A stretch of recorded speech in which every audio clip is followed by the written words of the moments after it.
Alors ce soir, on va aborder une question qui est à la fois extrêmement concrète,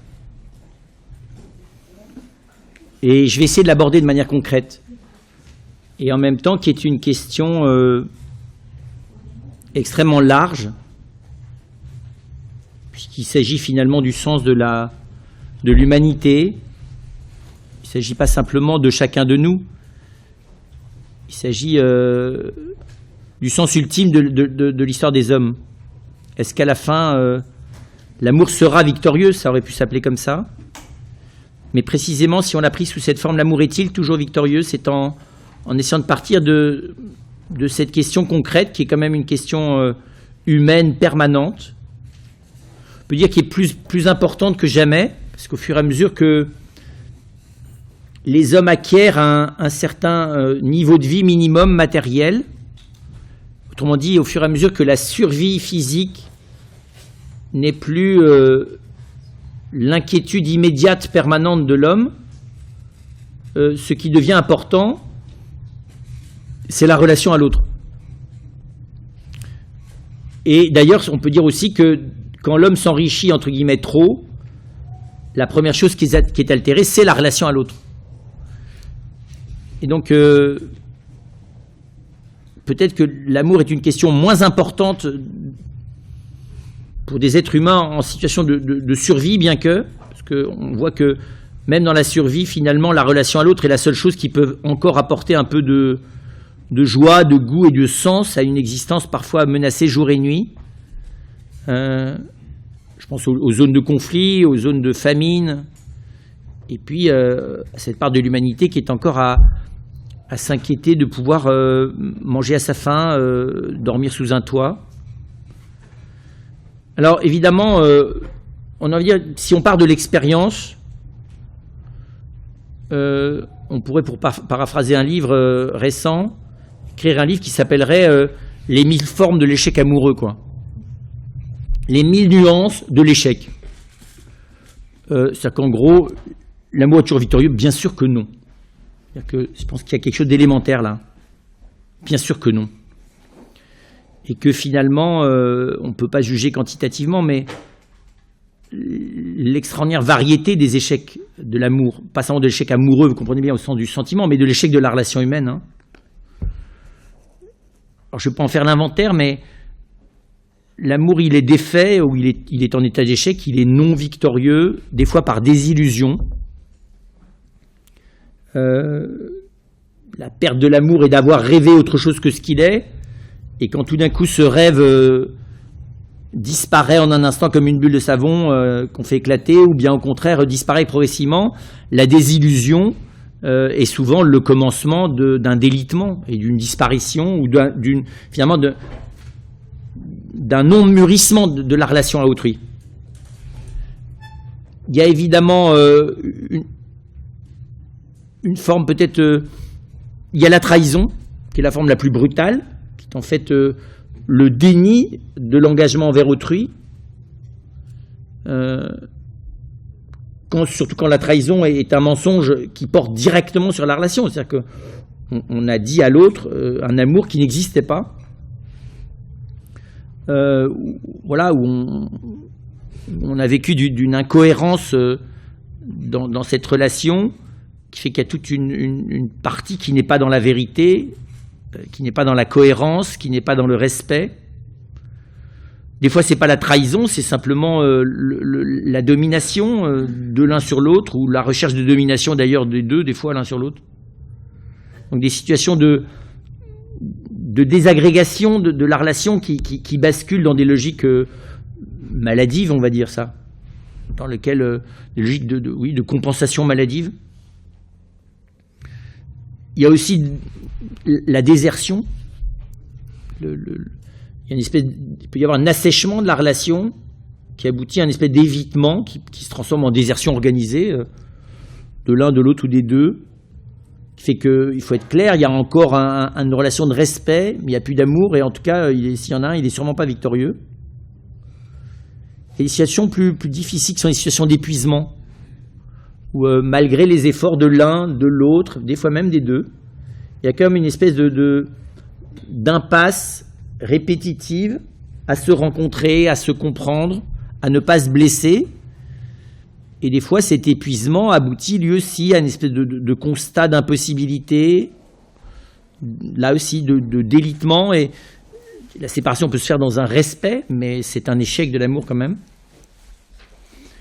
Il y a une forme beaucoup plus brutale que c'est tout simplement la mort de l'autre, qui est une forme de défaite violente, parce que l'amour, c'est pas simplement trouver que l'autre est génial, c'est aussi exercer concrètement cet amour, et la mort brise complètement la possibilité d'exercer, en tout cas à vue humaine, un amour. Et donc il y a mille formes, et finalement de tout temps, les contes et légendes, les proverbes, comment vous dire ça, la sagesse des peuples a mis en lumière toutes ces situations de l'échec de la relation. Et il faut être clair, à part le XXe siècle, qui est parti de manière délirante sur l'hypothèse que l'amour passionné pouvait durer toujours, que s'aimer passionnément d'une manière romantique, c'était l'aurore d'un amour éternel, enfin ce style quand même de délire auquel,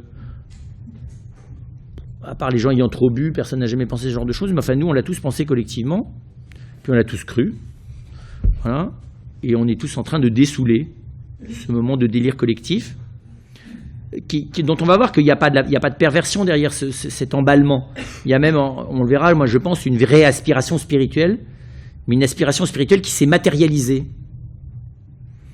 Et donc, alors, comment l'amour peut-il être victorieux dans la durée ? Là, je parlais des défaites. Ensuite, il y a que l'amour peut quand même être partiellement victorieux, parce que ce n'est pas une victoire ou une défaite. Il y a bien des situations où la relation est ni totalement victorieuse, parce qu'elle est sans cesse problématique et qu'elle est encore cause de souffrance importante des fois chez les deux. Et en même temps, elle n'aboutit pas à un échec, elle n'aboutit pas à la séparation. Il y a une forme de victoire, comprenez bien, qui est le malgré tout. Malgré tout, chacun est encore là avec sa bonne volonté. Et même si ce n'est pas la victoire au sens où, on ne peut pas dire que ce soit l'euphorie, l'épanouissement plénier, vous voyez, l'harmonie préétablie, le fait de deviner l'eau dans la délicatesse des heures à l'avance, vous voyez, voilà, espèce de... Mais malgré tout, il y a quelque chose de comment dire ça, d'une détermination intérieure au face-à-face, qui est touchante d'ailleurs. Peut-être que c'est une forme humble mais réelle de victoire, on va le revoir. Il y a aussi des victoires qui sont des reviviscences, c'est-à-dire que vous avez des situations où un cœur qui avait cessé d'aimer se remet à aimer. Vous avez des victoires de l'amour qui est qu'au fond, il y a des moments où l'amour peut déserter, j'allais même dire la possibilité d'aimer peut déserter un cœur humain, qui ne se voit plus dans la possibilité, à cause de ce qu'il a vécu, de réenvisager même une relation humaine. Je ne parle même pas, encore une fois, d'amour au sens romantique, amoureux, ou entre un homme et une femme, mais tout court. Hein. Des fois, c'est l'espérance même d'une relation de confiance possible qui a déserté le cœur de la personne. Et donc il y a, oui, une forme de victoire de l'amour, qui est au fond la reviviscence du cœur. Il peut y avoir même la renaissance d'un amour. Il y a des exemples où il y a des moments où c'est passé par quelque chose qui était à la limite du décrochage, qui a même des fois pris la forme de décrochage relatif, moment de séparation, moment où il y a une impossibilité complète d'exprimer quoi que ce soit envers autrui. Et puis il y a de longs tunnels au terme duquel on en sort. Il y a une renaissance. Et on peut dire que oui, que là, il y a une espèce de certaine forme de victoire, même si ce n'est pas toujours le cas.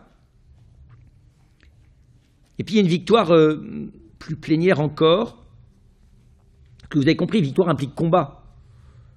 Il y a un amour qui n'a pas besoin... Enfin, il y a des cas rares, mais qui existent, où l'amour n'est pas victorieux, parce qu'il y a eu peu de combats. Il y a des gens qui sont bénis, leur relation a été stable, grandissante, pas si houleuse que ça. Ça existe. Il y a des exceptions qui confirment la règle.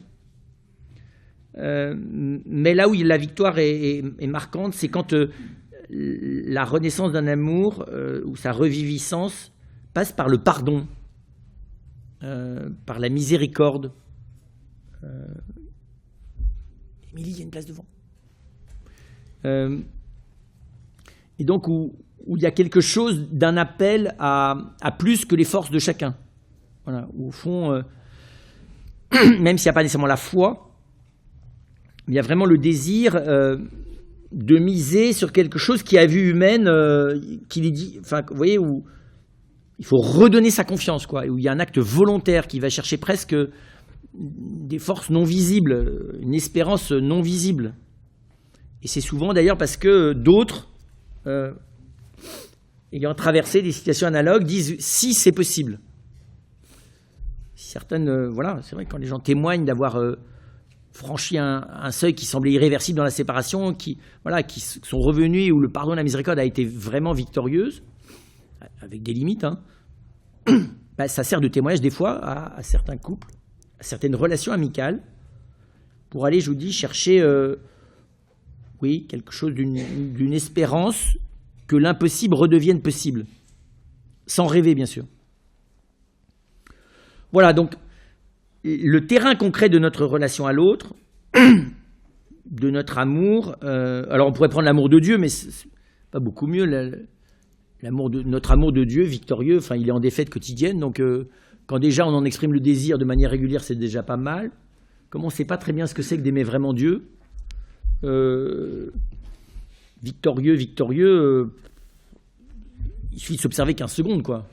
Si l'amour était victorieux, j'aurais plus peur de grand-chose, je ne serais pas là à avoir la trouille de tous les événements de l'existence, je n'aurais plus peur de souffrir, enfin, il y a pas mal de choses qui ne sont pas au rendez-vous, quoi. Donc, il n'est pas toujours victorieux, quoi. S'il est fondamentalement victorieux, l'amour de Dieu, c'est déjà pas mal. Alors, bien sûr que la réponse à ça, massive, c'est la réponse que j'appellerais théologique, vous voyez, de toute façon, du point de vue de Dieu, Dieu étant infaillible et tout-puissant, bah, il a gagné d'avance, quoi. Et donc, c'est tout bon, l'amour est victorieux, ça fait partie de la foi chrétienne. C'est bon de le croire, ça ne suffit pas pour qu'on le croie. C'est-à-dire que c'est bon de se le dire, parce que c'est vrai, mais ce n'est pas parce que je crois que c'est vrai que ça change mon rapport concret au problème de la relation à l'autre. Vous savez, c'est comme j'ai beau savoir que je suis sauvé, si vous regardez votre tête dans la glace tous les matins, ça ne se voit pas. Ce qui montre bien que vous ne l'êtes pas tout à fait. Voire que vous l'êtes qu'un tout petit peu.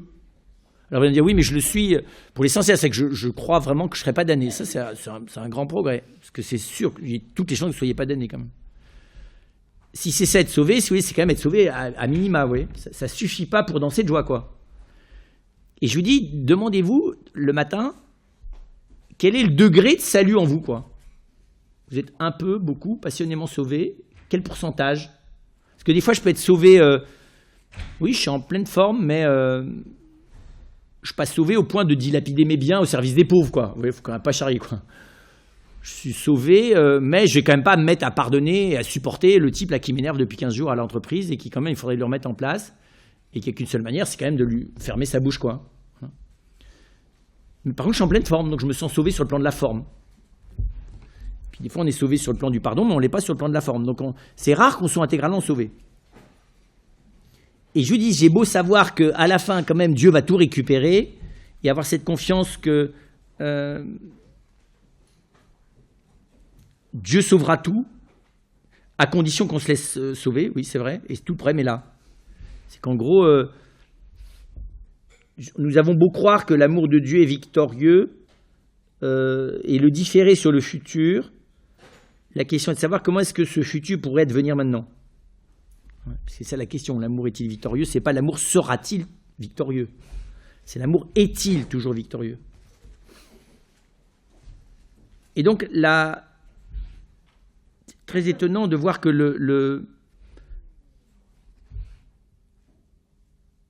nous ne sommes sauvés, ou l'amour n'est victorieux en nous, nous le sentons bien, que là où nous nous laissons faire par Dieu, si on est dans une perspective chrétienne.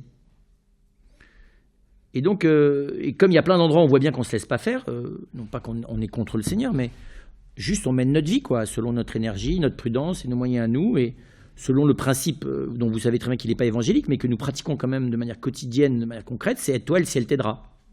Donc en gros, nous faisons ce qu'il nous semble devoir faire, et nous attendons que le Seigneur rajoute sur la mise pour essayer d'améliorer tout ça. Quand ça ne va pas du tout, on l'appelle quand même clairement au secours. Mais on voit bien que, pour le dire simplement d'ailleurs, l'amour n'habite pas encore tous nos actes, et de loin. Et l'amour a encore 1000 batailles à mener en nous avant d'être intégralement victorieux. Et donc, la question est de savoir comment regarder ce que le Christ nous dit là-dessus. Comment envisager, je dirais à la fois l'amour de Dieu et notre amour à nous. Et la première question, c'est ça, c'est au fond, de quoi parle-t-on? Quel amour faut-il sauver? Est-ce que tout l'amour est sauvable? Finalement, c'est facile à dire, c'est un mot que nous, surtout en français, nous avons beaucoup sur les lèvres, mais de quoi parle-t-on quand nous parlons de l'amour? L'amour passionnel, il n'est pas à sauver, parce qu'il n'est pas perdu. L'amour passionnel, il est ce qu'il est. Et comme tel, il est un mélange de crainte, de lâcher-prise, d'appropriation, de don de soi, de désir de mettre la main sur l'autre, d'avoir peur que l'autre mette la main sur nous. Enfin, l'amour, dans ce qu'il a de passionnel, il est coloré. Mais, comment vous dire ça, comme tel, il n'est ni victorieux, ni perdu. Tout dépend par quoi il est porté. C'est ça qui est très troublant d'ailleurs, c'est que la personne humaine, nous ne sommes pas des êtres dans lesquels les passions suivent la vie intérieure et dans laquelle la vie intérieure suit les passions. C'est vrai, vous avez des gens qui sont bouleversants dans la manière dont ils sont amoureux, même si c'est en trompant deux autres personnes chacun. Enfin, oui, ils n'en sont pas passionnellement moins bouleversants. Et vous avez des gens qui s'aiment profondément, mais ils ne sont pas bouleversants du tout passionnellement. Ils s'aiment profondément, mais alors on voit que, voilà, c'est pas l'effervescence, quoi. Vous voyez, je veux dire, c'est parce qu'ils sont ce qu'ils sont, et parce que peut-être que la passion est un peu éteinte chez eux, parce qu'ils ne savent pas quoi bien en faire. Vous voyez, il n'y a pas de synergie nécessaire dans nos vies. On aimerait bien, mais si on est honnête, il n'y a pas de synergie nécessaire dans nos vies entre la passion et le choix profond d'autrui. Il y a des gens que nous n'avons pas du tout envie de choisir, mais juste nous sommes passionnément attirés par eux, ou au contraire passionnément exaspérés par eux. Et la question du choix de l'autre n'a absolument rien à voir avec ce que nous vivons. Encore une fois, la passion, elle n'a pas de connotation morale, la passion. Ça dépend ce que j'en fais. La seule chose qui a une connotation morale, dit Aristote, c'est l'insensibilité. C'est-à-dire celui qui n'a aucune passion, lui, il est gravement malade. Et il est vraiment sur la pente d'une immoralité grave, la pire. C'est l'insensibilité, dit Aristote. C'est la perte de son humanité. Alors, je ne parle pas de quelqu'un qui est en état dépressif, parce qu'être en état dépressif, c'est être submergé par une passion majeure qui est la tristesse. Mais l'indifférence, si vous voulez, l'indifférence affective, voilà, pour le coup, c'est... Et donc, la passion, c'est bon de voir qu'elle n'est pas, je vous dis, elle n'est pas victorieuse, elle n'est pas comme telle, comprenez bien, hein, dangereuse, bonne ou mauvaise. Tout dépend quelle place elle a dans les actes de la personne, dans l'engagement de la personne. Quelle place elle a dans la relation à autrui. Et donc, même si nous avons finalement, nous mettons du temps, non seulement avant de l'admettre, mais avant d'en prendre conscience, puis de le choisir, puis de décider de le vivre. Mais l'amour est d'abord une question d'engagement intérieur. Bien sûr qu'il ne peut pas s'inaugurer dans certaines situations sans la passion. C'est vrai qu'une vie conjugale ne peut sans doute pas s'instaurer dans ce qu'elle a d'essentiel si à un moment ou à un autre, il n'y a pas une composante, comprenez bien, amoureuse et donc passionnelle. Mais à part cette situation-là, voilà, il y a, je vous dis, la passion, les différentes formes de passion et d'affectivité. Si elles sont relatives, jamais parfaitement, hein, mais si elles sont relatives à la manière intérieure dont je choisis de m'engager envers l'autre, servent cet engagement, mais ne le déterminent pas. Alors vous allez me dire, oui, mais on ne peut pas s'empêcher par moment de finir par vouloir ce que nos passions nous dictent. Non, je ne le veux pas, je me fais traîner par le truc, c'est pas pareil. Enfin, vous voyez, je consens à me laisser emporter, c'est de la volonté par résignation. C'est pas de la volonté par choix. C'est de la volonté par non-choix. C'est évident, quand vous êtes en train de vous diriger vers la bouteille que vous ne voulez pas boire, votre volonté dit oui, mais elle dit oui à contre-cœur. Et il y a bien des cas où la passion nous emmène à contre-cœur, là où la volonté, ou le choix profond de notre personne ne veut pas aller. Et en tout cas, il y a voilà, la question du combat, si on parle de victoire de l'amour, du combat intérieur, du combat spirituel autour de la relation à l'autre, autour de la relation à Dieu, c'est bien précisément dans l'intériorité la plus profonde qu'elle se joue, mais qu'elle a à faire, et c'est pour ça d'ailleurs qu'elle est souvent fragilisée, défaite, ralentie, plombée, cette relation intérieure profonde. Elle a à faire avec toute la vie émotive, personnelle et collective en plus. Elle a au moins à faire avec ma vie émotive et celle de l'autre. Et souvent, elle a à faire avec ma vie émotive, celle de l'autre, les héritages émotifs de nos familles respectives, plus l'émotion de tout l'environnement immédiat, plus l'environnement lointain. Enfin bref, donc on est dans une espèce de, comment dire ça, de maelstrom, enfin dans le monde d'aujourd'hui, on est dans un maelstrom affectif permanent qui fait que pour situer là-dedans ce qui sont vraiment mes passions à moi, voilà, c'est pas facile. Et après ça, même quand je les situe, arriver à les gouverner à peu près en fonction de mes choix intérieurs, c'est quand même voilà, un art, un artisanat, parce qu'il y a une part de maîtrise de soi extraordinairement difficile, et sans doute plus difficile qu'il n'était il y a 50 ans, où la vie était plus lente, les interconnexions des individus étaient moins fréquentes, la manière dont leur affectivité les précipitait sur les uns vers les autres était moins intense. Enfin, vous voyez, où globalement la vie relationnelle était beaucoup moins en état d'émotion, d'imagination, de projection et de fantasme, et où elle était beaucoup moins interactive entre des individus moins nombreux. Je vais vous faire simple. Hein. Donc en gros, c'est très sympathique ce souk généralisé. Quand on y rentre, l'ambiance a l'air sympa, sauf que quand on commence à se faire balader dedans et à y perdre un peu la tête, ça l'est beaucoup moins. Et puis, donc ça c'est l'amour personnel, qui, comprenez bien, n'est pas sans l'amour émotif, sans l'émotion et la passion, mais qui lui est souvent relatif, en tout cas pour s'initier, parce que c'est difficile d'entrer dans une relation profonde avec quelqu'un qui vous exaspère par tous les pores de la peau et qui suscite chez vous simplement la répulsion spontanée permanente, quoi. C'est quand même très très difficile. D'ailleurs, souvent humainement, on se contente de se respecter. On ne peut pas parler d'amour. Il y a une bienveillance distanciée entre les gens qui ne peuvent vraiment pas s'encadrer. Il ne faut d'ailleurs pas chercher à faire beaucoup plus, sinon vous augmentez les problèmes, dans une entreprise, dans une famille ou dans une paroisse. Et puis il y a l'amour divin. Le grand problème, c'est que l'amour divin est un mystère. Jésus en parle tout le temps, qu'il a l'air clairement de dire que les enjeux de la vie humaine, c'est que cet amour divin-là, cette vie divine amoureuse, a pour vocation de débarquer dans cette relation avec soi, avec l'autre, avec Dieu, de débarquer d'ailleurs d'abord dans la profondeur spirituelle de la personne humaine, mais même de venir avoir des effets sur la vie passionnelle. C'est vrai que souvent les saints ne sont pas des gens tristes du point de vue de la passion. C'est des gens très passionnés. Parce que la charité, l'amour divin, s'il existe, a quelque chose d'excessif et pas d'abord quelque chose de vertueux. L'amour divin, il est vertueux parce que c'est une vertu théologale, mais il est des fois en décalage avec... enfin, il est d'ailleurs, ce que disent ce que montre l'Évangile d'ailleurs, ce que montre Jésus lui-même. Il est en décalage par rapport à la manière humaine d'aimer. Il est excessif. On pourrait même dire qu'il est démesurément excessif. La manière dont le Christ souffre à la croix pour nous signifier son amour n'est absolument pas dans les registres rhétoriques de l'amour humain. Vous voyez, quand on aime quelqu'un, on ne va pas délibérément se faire massacrer, mettre en charpie, clouer sur une croix et pas respecter dans son cadavre. On fait pas des choses.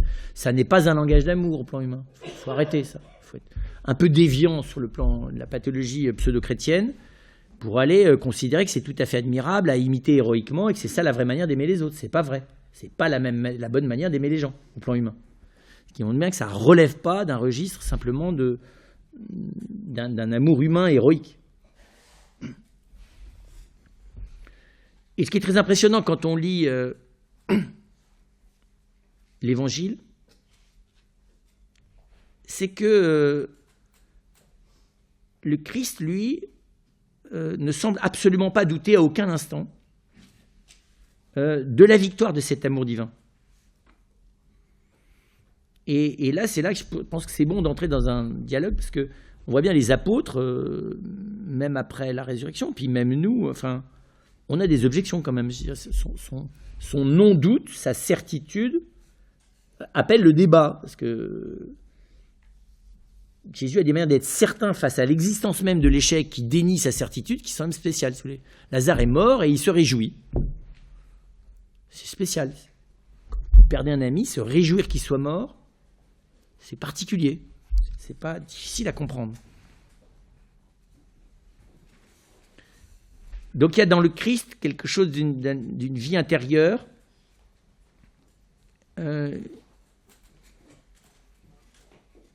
dont il ne semble pas douter, cette vie intérieure qui est une vie d'amour, il dénomme lui une vie clairement d'amour, il n'a pas l'air de douter qu'elle puisse être victorieuse de toute chose.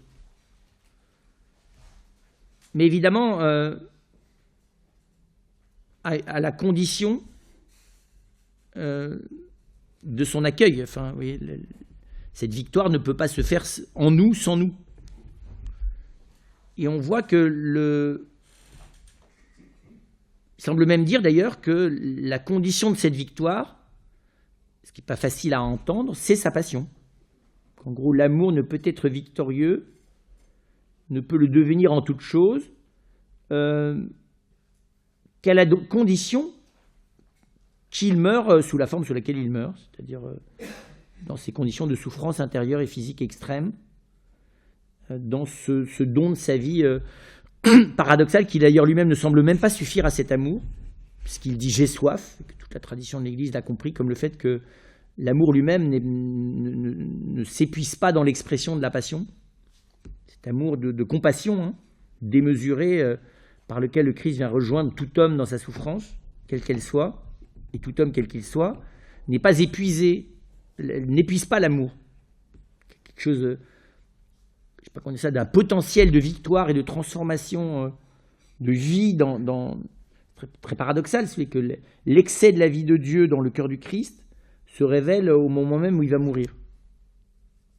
Comme si d'ailleurs sa vie elle-même, sa mort elle-même était une manière de manifester cet amour.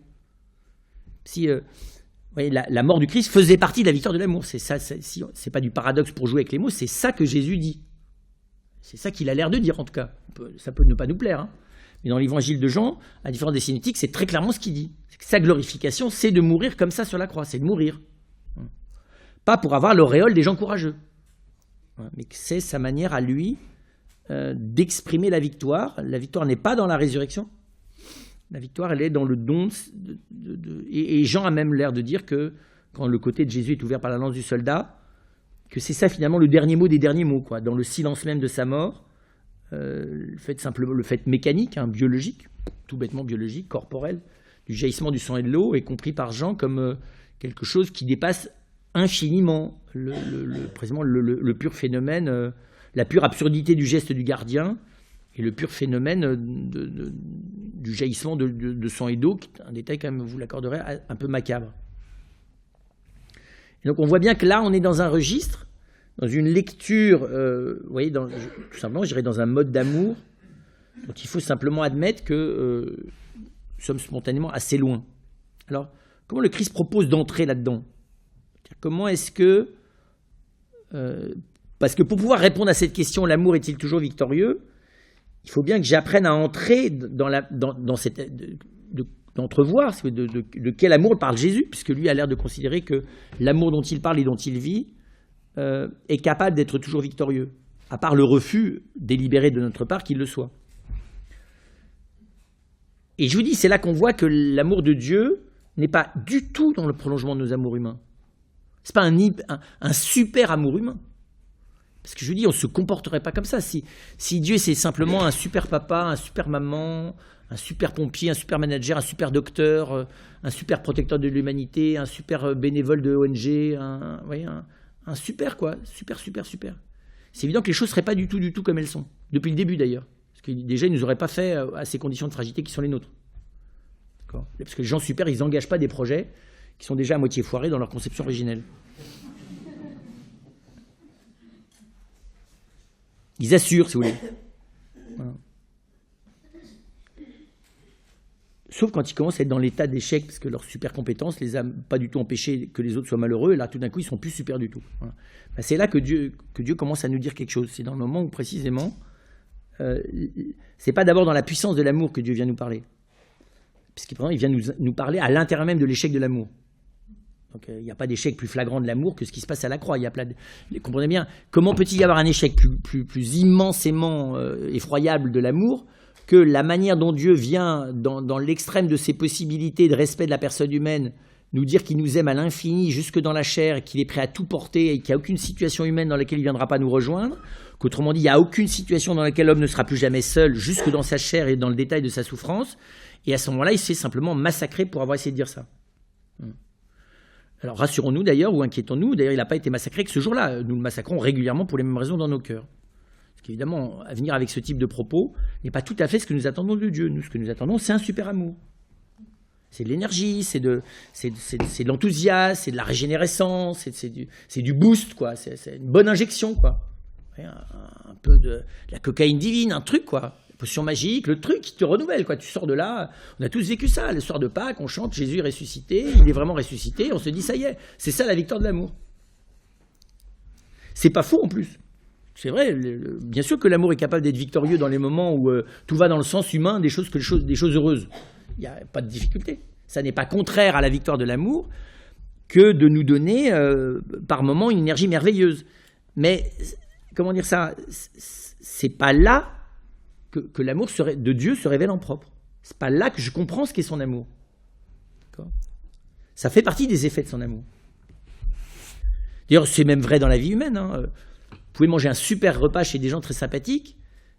C'est pas nécessairement la qualité du repas qui vous fait comprendre la manière dont vous êtes aimé. D'accord ? Donc, il peut y avoir des effets de l'amour qui ne font pas comprendre nécessairement directement l'amour. Eh bien, les effets d'euphorie merveilleuse, vous voyez, ne nous font pas, même les charismes, ne nous font pas directement comprendre la nature de l'amour divin.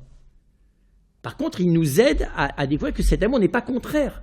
Vous voyez, quand je dis que ce n'est pas un super amour humain, il n'est pas contre l'amour humain, il n'est pas contre la vie divine, il n'est pas contre l'énergie, il n'est pas contre le reboosting, il n'est pas contre la reviviscence, il n'est pas contre l'enthousiasme incroyable, il n'est pas contre vous voyez, l'embrasement des foules à la venue du pape au JMJ de Rio. On n'est pas obligé de faire des processions de pénitents avec des grandes cagoules noires, vous voyez, pour que ça soit l'amour de Dieu. Par contre, évidemment, le risque, c'est que du coup, vous voyez, moins ça ressemble au JMJ, et moins j'y vois l'amour de Dieu. Vous voyez, comme étalon. Donc la paroisse, là, d'à côté, vous dites, ah non, là, il n'y a pas l'amour de Dieu là-dedans. Tu as vu la tête de la paroisse, tu as vu ce qu'on y vit, tu as vu l'ambiance. Les JMJ, là, c'est l'amour de Dieu. Le pape, oui, mon curé, non. Évidemment, parce que votre curé, il a des fois plutôt la tête de l'échec de l'amour. Le pape, il a plutôt les têtes de la victoire d'amour, selon vos critères. Donc ça nous plaît plus le pape, moi le premier d'ailleurs. C'est nos manières humaines de faire, elles ne sont pas méchantes, mais elles ne vont absolument pas au fond des choses. Et donc évidemment, entrer dans cette question de la victoire de l'amour, c'est accepter d'entrer dans une connaturalisation de ce que propose Jésus tout au long de l'Évangile, hein, de nos cœurs aux siens, c'est-à-dire de devenir pas simplement des gens qui adhèrent à la doctrine de Jésus et de la Sainte Église, qui est de dire qu'à la fin, de toute façon, l'amour de Dieu est victorieux, puisque de toute façon, Dieu ne peut pas être autre chose que victorieux, et que le bien va gagner finalement, ce qui est une bonne nouvelle quand même. Il ne suffit pas d'être ému devant sa passion comme les filles de Jérusalem, parce qu'on sait ce que ça vaut comme reproche de la part de Jésus. Il s'agit, dit Jésus, de devenir ses disciples, ce qui n'est pas tout à fait pareil. C'est-à-dire de se mettre à vivre avec lui. Parce que devenir disciple, c'est ça, c'est vivre avec. C'est se mettre à écouter la parole de l'autre, c'est se mettre à vivre sa vie, et se laisser imprégner autant par sa manière d'être que par sa manière de parler, que le contenu de ce qu'il dit. C'est ça le disciple. Et normalement, le chrétien, c'est un disciple de Jésus. Ce n'est pas un adhérent du club des gens d'accord avec la doctrine. Okay. Êtes-vous d'accord avec ce que dit l'Église? Oui, donc je suis catholique. Ben non, pas du tout. Enfin si, sociologiquement. Et donc, qu'est-ce que c'est que cette vie du disciple, cette vie avec le Christ? Ben, c'est celle qui, précisément, va transformer progressivement notre manière d'aimer dans la sienne. Et donc, avant d'entrer de se donner la chance de pouvoir essayer de répondre, l'amour est-il toujours victorieux? Il faut bien qu'on entre dans la manière d'aimer du Christ, qui a cette caractéristique de ne pas chercher à l'intérieur de lui-même sa propre capacité d'aimer, ses propres raisons d'aimer. C'est très beau. Jésus ne nous aime pas de lui-même, il nous aime parce que le Père nous a donné à lui. Très impressionnant. Le Christ ne pose pas sur les créatures humaines simplement un regard humain. Il les reçoit dans la lumière de celui qu'il appelle le Père. C'est-à-dire que le Christ nous aime à la mesure du cadeau qui lui est fait de nous. Déjà, ça change tout.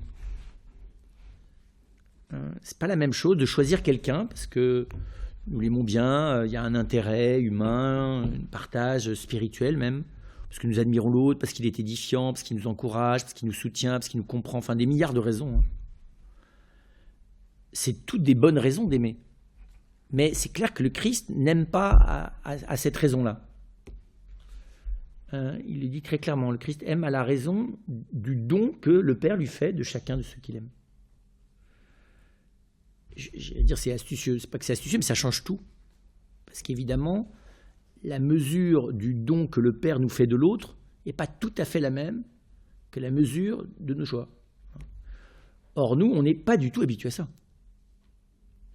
Je sais pas comment dire ça, oui, on n'est pas du tout habitué d'aimer les autres parce que quelqu'un d'autre nous les donne. Même les enfants d'ailleurs. Si vraiment les parents comprenaient ce qui se passe, ils seraient pas terrorisés, mais ils seraient paralysés d'impuissance pour aimer l'enfant. Donc il faut bien qu'ils se racontent quelque chose, imaginativement même au besoin, et qu'ils raccrochent très vite cette histoire avec des éléments de vraisemblance pour pouvoir quitter l'effroi de voir que comment tu veux aimer cet être dont tu ne comprends rien, dont tu ne sais rien, et qui t'est donné selon une mesure qui ne peut que te faire peur. Parce que presque la totalité des premières empreintes dans sa vie intérieure sont dans tes mains, quoi. Moi, j'ai vécu ça, métaphoriquement. La première fois que j'ai fait un baptême par immersion, c'est une amie, il faisait 2 degrés dans la chapelle. Déjà, il faut faire un baptême par immersion quand tu fais 2 degrés dans une chapelle. Il faut une maman soit qui est ou dingue ou chrétienne. Là, elle était chrétienne. L'eau était chaude, rassurez-vous. Et alors, moi, j'avais jamais fait de baptême par immersion d'un bébé de moins de 3 semaines. Parce que moins de 3 semaines, moi j'ai un petit frère, mais si vous voulez, à moins de 3 semaines, ça ne tient pas sa tête un bébé, ça ne tient pas tout court, ça, c'est complètement chewing-gum dans tous les sens. Donc ça va bien si tu le mets dans le bain, ça va bien si tu le tiens contre toi, mais le tenir à bout de bras, ça c'est carrément un problème là, je ne sais pas si vous essayez. Alors les mamans arrivent à faire ça, mais c'est les mamans quoi, elles sont fabriquées pour être mamans, puis elles se sont entraînées progressivement. Puis d'abord, elles lui ont donné ça matin, enfin vous voyez, elles l'ont tenu contre elle un certain nombre de temps avant de le mettre dans le bain normalement. C'est une infirmière, c'est le métier, tout ce que vous voudrez. Quand vous n'avez jamais fait ça, là tout d'un coup vous êtes dans un état d'effroi qui avoisine la panique totale, quoi. Et vous dites, bon, là, non. En plus, c'est vachement grave, parce que si vous n'avez pas intérêt à lâcher le bébé, là, c'est carrément, et je vais vous rigoler, moi je rigole pas du tout, c'était la terreur absolue. Vous savez, la peur que vous avez en montagne quand tout d'un coup vous dites, mais je peux pas, et l'autre vous dit, mais si, t'as pas de problème, tu franchis la crête, là, tu vois, il y a 20 pas à faire dans le vide, non, mais il n'y a pas de difficulté, il y a 200 mètres à droite, 400 mètres à gauche, mais tu t'inquiètes pas, t'y vas. Tu me regardes, tu regardes pas à droite, et puis vous y allez. C'est à peu près le même type d'effroi, oui, mais en pire. Parce qu'à la limite, vous tuez vous, c'est pas très grave, hein. Et le bébé, si. Bon. Et bien, c'est très impressionnant. Là, tout d'un coup, vous comprenez, je me suis dit, mais en fait, c'est ça l'effroi devant un enfant. Une maman ou un papa, il n'est pas plus capable de comprendre quoi que ce soit à la personne qu'il a devant les yeux et de savoir ce qu'il faut faire pour lui que moi. Alors, je vous dis, c'est pas un péché d'ailleurs de compenser ça par 1000 choses pour se rassurer. Mais c'est pour dire que, voilà, c'est assez beau, c'est la seule situation où là, on est un peu devant ça. Et tout d'un coup, on a à recevoir quelqu'un à la mesure du don qui nous en est fait, si on est un peu lucide. Mais ça, c'est naturel. C'est le Créateur qui naturellement a choisi déjà de nous faire des cadeaux de dingue, quoi, pour des gens pas compétents, quoi. Parce que...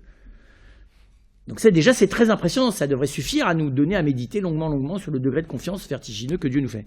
Mais là, quand Dieu nous donne, dans le mystère de sa charité, de son amour, donc l'autre à aimer, il nous le donne avec la puissance de son amour, intime. Hein, il nous le donne même, d'ailleurs, comme le Père aime le Fils, c'est-à-dire comme Dieu aime Dieu, quoi. Donc il y a un... Voilà. Alors c'est très... Enfin, si je l'entrevois, je me dis, bon, je vais arrêter de réfléchir à ça, parce que ça va vite me faire peur. Parce que si vraiment il faut que j'aime vraiment toutes les personnes que Dieu me donne à la mesure de son don, on va se coucher, quoi. Hein. On va dire, ben, Seigneur, d'accord, ça c'est pour les mystiques.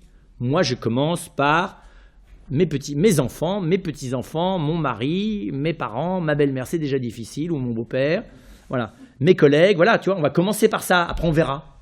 Déjà que je les supporte, que je me convertisse, première étape. Ensuite, tu me baratineras tout ton truc, là, sur l'amour divin, trinitaire et tout le chose, on le verra pour plus tard, tu vois. Il y a des gens en plus qui ont donné leur vie pour ça, c'est des religieux et des religieuses contemplatives, ils n'ont que à faire ça toute la journée. Et d'ailleurs, ils le font pour nous. Nous, on travaille pour eux, d'accord ? On organise le monde pour eux, eux, ils n'organisent rien, ils foutent rien du tout, ils sont inutiles socialement, et donc ils sont payés pour ça. Et on est bien heureux qu'eux, ils perdent du temps à ça. Voilà. C'est de la défilade complète. Voilà, donc concrètement, c'est quand même ça le détour. Alors, qu'au début, ça ne nous dise rien. Les apôtres, ça leur a rien dit non plus, hein, je vous rassure, mais rien du tout. Le problème, c'est pas que ça me dise quelque chose, c'est que j'accepte que c'est ça. Qu'en gros, ça veut dire quoi ? Ça veut dire que l'amour divin, j'ai pas la main dessus. C'est un truc, je peux lui dire oui, mais je décide rien d'autre. Je décide rien d'autre. Je peux juste dire oui. Après ça, je peux me laisser faire, ce qui n'est pas commode. Et je trouve que ça aide, ça, de se dire, mais au fond, l'amour de Dieu, je peux rien en faire d'autre que de me laisser faire par lui. Rien. Je peux rien en faire, c'est pas utilisable. Ça peut pas se transformer, vous voyez, ça peut pas se récupérer, ça se décline pas comme on dit. C'est pas de l'énergie pour un moteur. Ça s'appelle l'Esprit Saint. Et donc c'est ça qui est très impressionnant, c'est que s'il y a un amour quelque part qui est peut-être victorieux, c'est l'Esprit Saint. Et l'Esprit Saint, c'est quelqu'un, et apprendre à vivre dans l'Esprit Saint, c'est apprendre, ben oui, à ne pas pouvoir faire autre chose que de me laisser aimer. Donc de m'informer d'ailleurs, parce que pour se laisser aimer, il faut savoir de quoi on est aimé, comment on est aimé. Et de laisser cet amour dont nous sommes aimés nous faire aimer l'autre. C'est assez simple d'ailleurs à comprendre. C'est pas facile à faire parce que c'est exactement l'inverse de notre manière de faire d'habitude. Parce que nous, à la tête de notre existence, nous choisissons, d'accord ? Puis nous recevons, nous calculons la réception en fonction d'ailleurs de ce que nous avons donné, nous essayons de voir s'il y a un retour sur investissement. Puis progressivement, nous acceptons à l'intérieur de cet échange de nous dilater un peu, quoi. Donc de moins calculer, de faire plus confiance. Vous voyez, donc on est vraiment dans quelque chose dans lequel le lâcher-prise est progressif et avec vérification des effets, non ? Quand même. C'est pas du soin élastique, l'amour, sans élastique. Et donc, par contre, l'Esprit Saint, je ne peux pas faire ça. La charité, je ne peux pas faire ça. Je peux vouloir aimer la charité, c'est-à-dire que je peux vouloir laisser Dieu. Alors évidemment, la clé, c'est quoi ? Ça veut dire prendre possession de mon cœur, quoi. Faire de mon cœur ce qu'il veut. Parce que si vous vous laissez aimer par Dieu, c'est plus under control. C'est out of control. Donc c'est pas facile. En fait, là, on voit d'ailleurs que de consentir de manière lucide et volontaire à vraiment laisser l'amour de Dieu faire ce qu'il veut de mon cœur, c'est bizarre, là, tout d'un coup, on se dit, tiens, je pourrais discuter. Je pourrais mettre des conditions. Voilà, n'y réfléchir que de temps en temps. Et donc là, il y a une vraie question. C'est que la première victoire de l'amour de Dieu dans la vie de la personne humaine, c'est de commencer à pouvoir en être l'agent principal. C'est la première vraie victoire. Radicale victoire. Sinon, c'est que des petites, vous voyez, c'est des petites victoires provisoires. Catherine de Sienne a vécu de manière mystérieuse par le changement de son cœur dans le cœur du Christ. Et donc la question, elle est comment entrer dans cette expérience, comprenez bien, parce que c'est clair que si l'Esprit Saint, si l'amour devient victorieux de moi, il va en gagner plein d'autres des victoires. Hein. Mais le problème, c'est d'être victorieux de moi. Parce que moi, je n'ai pas très envie d'être le vaincu. Parce que vous voyez, pour qu'il soit victorieux de moi, il faut qu'il m'ait vaincu, non? C'est assez simple. Il y a une victoire, il y a un vainqueur et un vaincu. Et nous le comprenons très bien. La question est d'accepter d'être le vaincu de l'amour de Dieu. Mais vraiment vaincu. Hein. C'est-à-dire dépossédé de ses armes, de sa capacité de se défendre, de sa propriété, de la libre disposition de son existence. C'est une défaite radicale, vous voyez, c'est une défaite complète, quoi. C'est pas juste une défaite politique, c'est une défaite intérieure, vitale, quoi. C'est bizarre d'ailleurs, parce que du coup, ça ressemble un peu à mourir quand même, pour être clair. Et effectivement, c'est vrai. Normalement, nous sommes baptisés dans la mort du Christ et sa résurrection. Et donc là c'est très bizarre de voir que ça veut dire qu'il y aurait une victoire qui passe par la mort de moi-même. Que ça ne serait pas négociable, parce que sans dire le Christ, pas négociable. Celui qui veut gagner sa vie la perdra. Et celui qui perdra sa vie à cause de moi, la perdre, c'est la perdre. La perdre, c'est l'équivalent, sans mourir physiquement, de mourir, non? Parce que perdre, c'est pas retrouver. Une fois que tu as perdu, ouais, ce que c'est que des gens qui perdent la tête, ils la retrouvent pas. Ben, perdre sa vie, c'est pas rien de perdre sa vie. Nous, on veut bien la soumettre, la rendre servie, pourvu qu'on ne la perde pas. Et on voit bien, on voit ça par exemple chez Pierre, le moment où tout d'un coup, le cœur de Pierre lâche. Alors, il va reprendre un peu, ça met du temps après, mais on voit dans les Actes des Apôtres, c'est pas encore tout à fait tout gagné. Mais quand même, la première grande victoire du Christ, c'est quand il lui dit, mais Pierre, m'aimes-tu? Est-ce que tu m'aimes? Et Pierre a beau aller chercher à l'intérieur de lui-même, il ne trouve pas de possibilité de répondre. C'est pour ça qu'il dit, mais Seigneur, tu sais tout, tu sais bien, toi. Et il dit ça parce qu'il sait bien qu'il ne peut pas lui répondre qu'il aime, parce que ça ne serait pas vrai, parce qu'il vient de trahir. On ne peut pas trahir quelqu'un et prétendre qu'on l'aime, il faut quand même être cohérent. Donc c'est très beau, il s'en remet au Christ, puis la troisième fois, il ne se contente pas de s'en remettre au Christ dans les mots, il abandonne son cœur. C'est pour ça qu'il se met à pleurer. Il lâche, quoi. C'est-à-dire qu'en gros, il accepte que tout d'un coup, l'amour dont le Christ l'aime, je ne sais pas utiliser une autre expression, prenne possession de son cœur, oui, se mette à devenir une condition d'existence, une condition de survie. Il perd sa vie à ce moment-là, Pierre. Il la lâche. Même dans la tristesse d'avoir trahi, même dans l'amertume, même dans vous voyez, le remords, le retour de l'enfant, tout ça, on n'a pas encore perdu.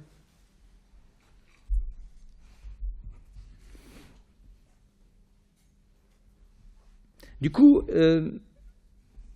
comment entrer dans cette... comment expérimenter?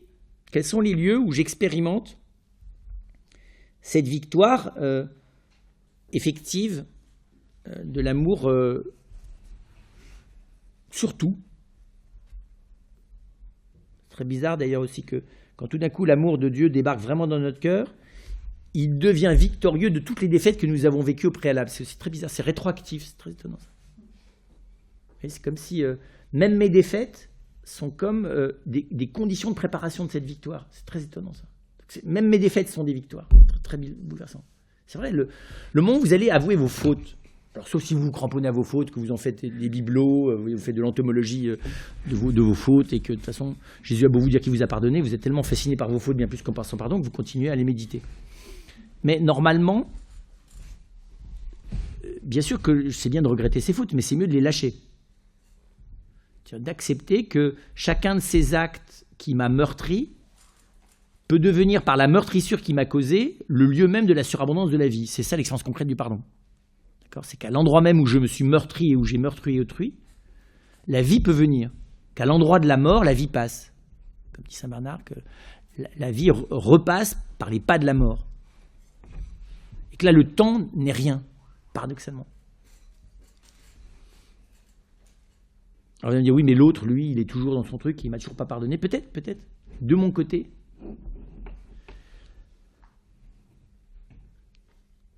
Et donc, on voit bien que c'est précisément à l'intérieur de l'expérience de l'échec de l'amour quotidien que se fait l'expérience de la victoire de l'amour. c'est pas dans la consolation de l'échec ou parce qu'un jour l'échec s'arrange. C'est dans l'échec lui-même. Vous voyez, c'est humainement, nous pouvons passer outre l'échec. Nous pouvons passer au-delà, relativiser, nous distancier, resituer et nous remettre. J'étais là dans le train, vous savez, dans le train, les gens lisent tous, non, dans l'avion, les gens lisent tous des revues. Alors là, il y avait, c'était quoi oui, c'est ça, 3 mois, il faut, le psychologue recommandait de laisser passer 3 mois après la rupture amoureuse. Un minimum de 3 mois pour s'en remettre, minimum. Vous savez, je ne s'en remets jamais, mais voilà, donc c'est des recommandations sur comment on gère ça, quoi.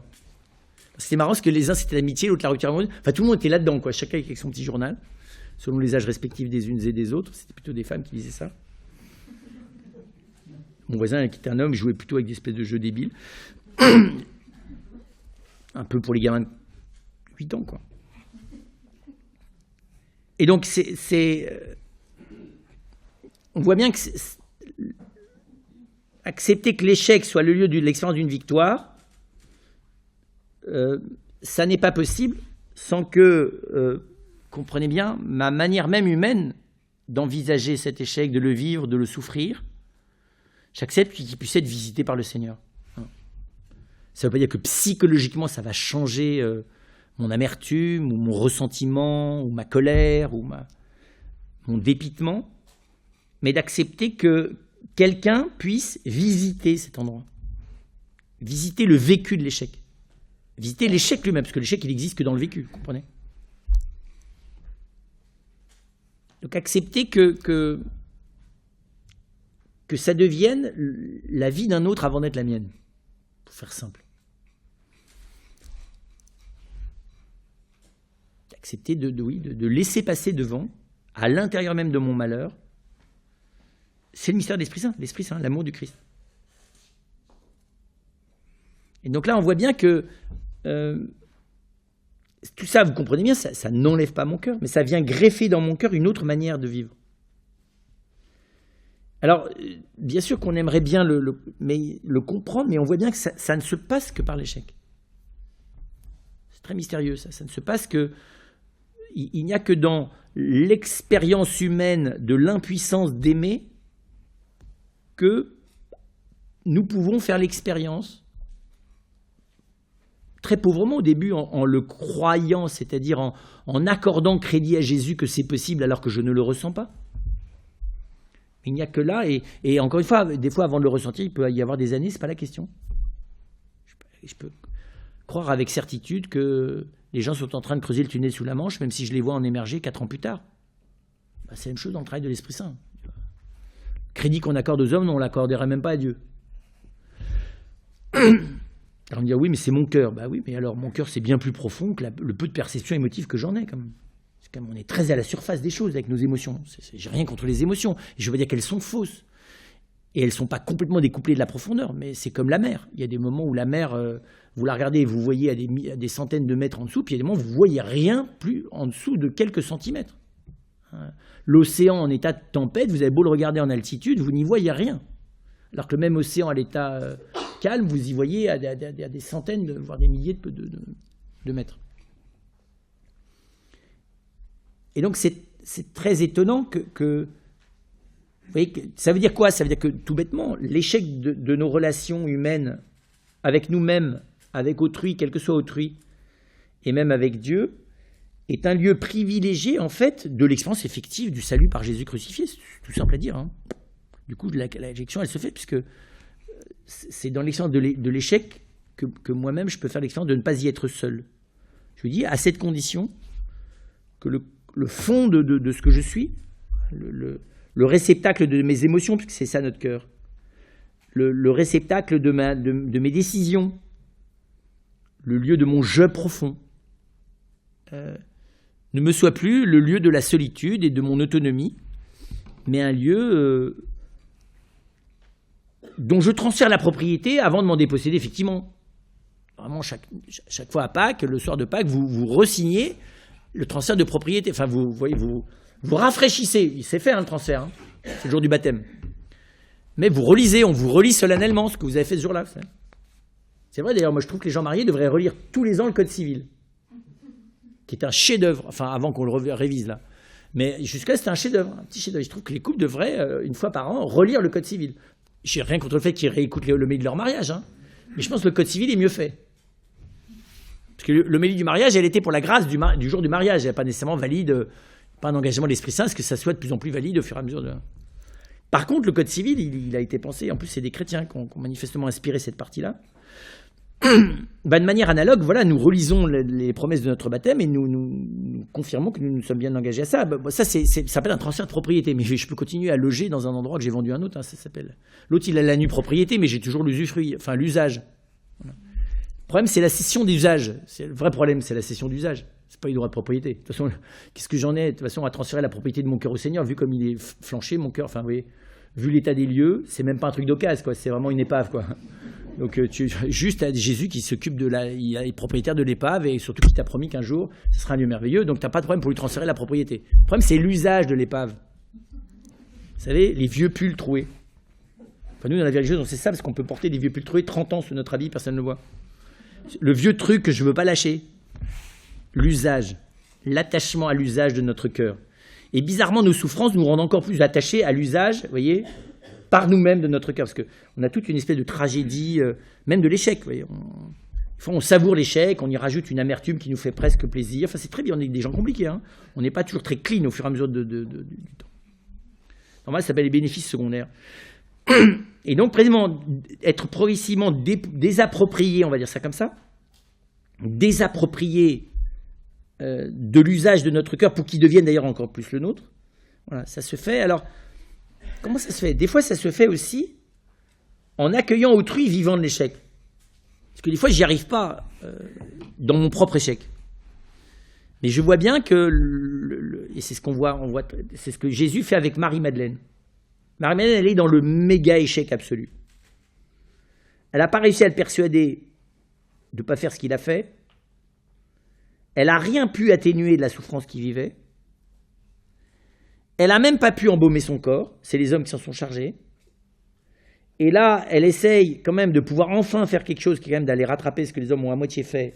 Le matin du tombeau, il n'est plus là. Donc c'est l'échec absolu, quoi. Toutes les tentatives de rattraper quelque chose sont... voilà. Et le plus extraordinaire, c'est que dans cet échec, elle rajoute encore un échec qui est d'engueuler Jésus lui-même. Vous me direz, il s'y prête, puisqu'il apparaît sous la forme du jardinier. C'est vrai quand même, parce que la pire chose qui pouvait arriver à Marie-Madeleine, c'est quand même de s'en prendre injustement à lui, non? Quand vous aimez quelqu'un, même si vous êtes en rage, vous vous taisez. Ou la tumie. C'est quand même pas mal de dire ça. Et ce qui est très impressionnant, c'est que le Christ ne la console pas, parce que vous voyez, il lui dit Marie, donc elle a envie de se consoler de son échec, maintenant qu'elle découvre que le Seigneur miséricordieux l'a sortie de son échec, et que finalement Jésus l'aime merveilleusement, et qu'elle n'a plus qu'à consentir à son amour, elle se précipite à ses pieds. Et Jésus, non, va t'occuper de mes frères. Il l'envoie, vous voyez, c'est assez raide, hein. Vivre de la consolation, de la souffrance que lui-même lui a causée, parce que c'est quand même lui qui lui a causé toute cette souffrance. Il est la cause quand même de toute cette souffrance dans laquelle elle est. Auprès des apôtres. Et donc c'est des fois en acceptant d'être, c'est ce que les apôtres ont accepté, d'être envoyés, apostolain, d'être envoyés par le Seigneur dans l'échec de mon frère ou de ma sœur. Pour porter avec lui, sans savoir porter d'ailleurs, pour participer à l'impuissance dans laquelle est l'autre, de l'échec dans lequel il est lui-même. C'est très étonnant ça, voir que quand on devient l'hôte du cœur de celui qui ne nous repousse pas à l'intérieur de l'échec qu'il vit, nous acceptons plus profondément que le Seigneur et même nos frères deviennent les hôtes accueillis dans nos propres échecs.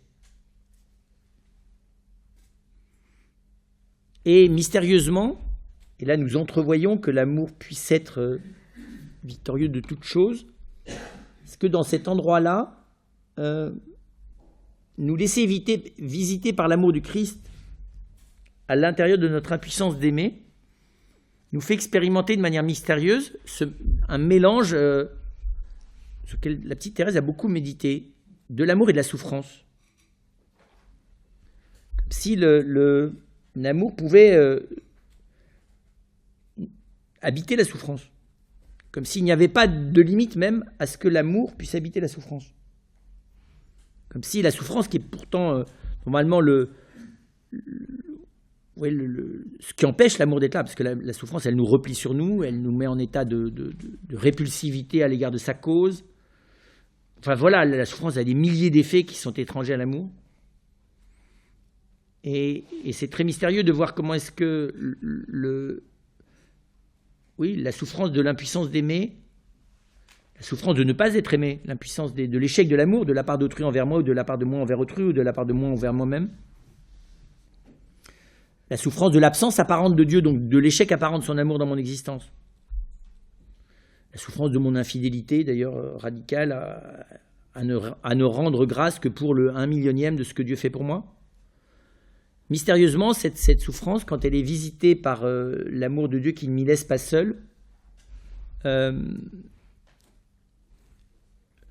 comment dire ça, nous fait lâcher encore une espèce d'idéalisation de la souffrance. Il nous fait entrevoir comment est-ce que l'amour, j'allais dire, peut être victorieux dans sa défaite même. Voilà, que l'amour de Dieu est capable d'agir à une profondeur dans le cœur des hommes qui est autre chose que leur engagement volontaire, la perception qu'ils ont, même spirituelle, de la relation qu'ils ont aux autres et à eux-mêmes, et a fortiori leurs émotions. Et donc, cette expérience est celle de la miséricorde. Et la miséricorde, c'est vraiment le visage de l'amour victorieux de toute chose. Vous savez, dans l'Apocalypse, celui qui est victorieux, au terme, c'est l'agneau. Celui qui est victorieux de tout, c'est l'agneau. Et l'agneau, c'est la figure de la miséricorde. C'est-à-dire d'un amour qui est passé par cette passivité de l'agneau comme égorgé. Un amour qui est passé par même la dépendance à l'égard de ses compagnons, parce que l'agneau il est environné de compagnons, il ne se bat pas seul. Et finalement, c'est un grand, c'est quelque chose de de très profond dans le mystère de Dieu, que cette capacité, je vous dis même a posteriori, au-delà de l'espace et du temps, qu'a le mystère de la miséricorde divine, de l'Esprit Saint, de cette, de cette vulnérabilité divine qui est une personne elle-même, comme si en Dieu la vulnérabilité était une personne. C'est pas comme si, c'est quand même ça l'Esprit Saint. Comme si le propre de cette personne, de Dieu dans le mystère de cette personne, c'était précisément de faire de la vulnérabilité dans laquelle l'échec met l'homme, y compris l'homme qui tente de se durcir face à l'échec de l'amour, devenait le lieu privilégié de l'action de Dieu dans les cœurs.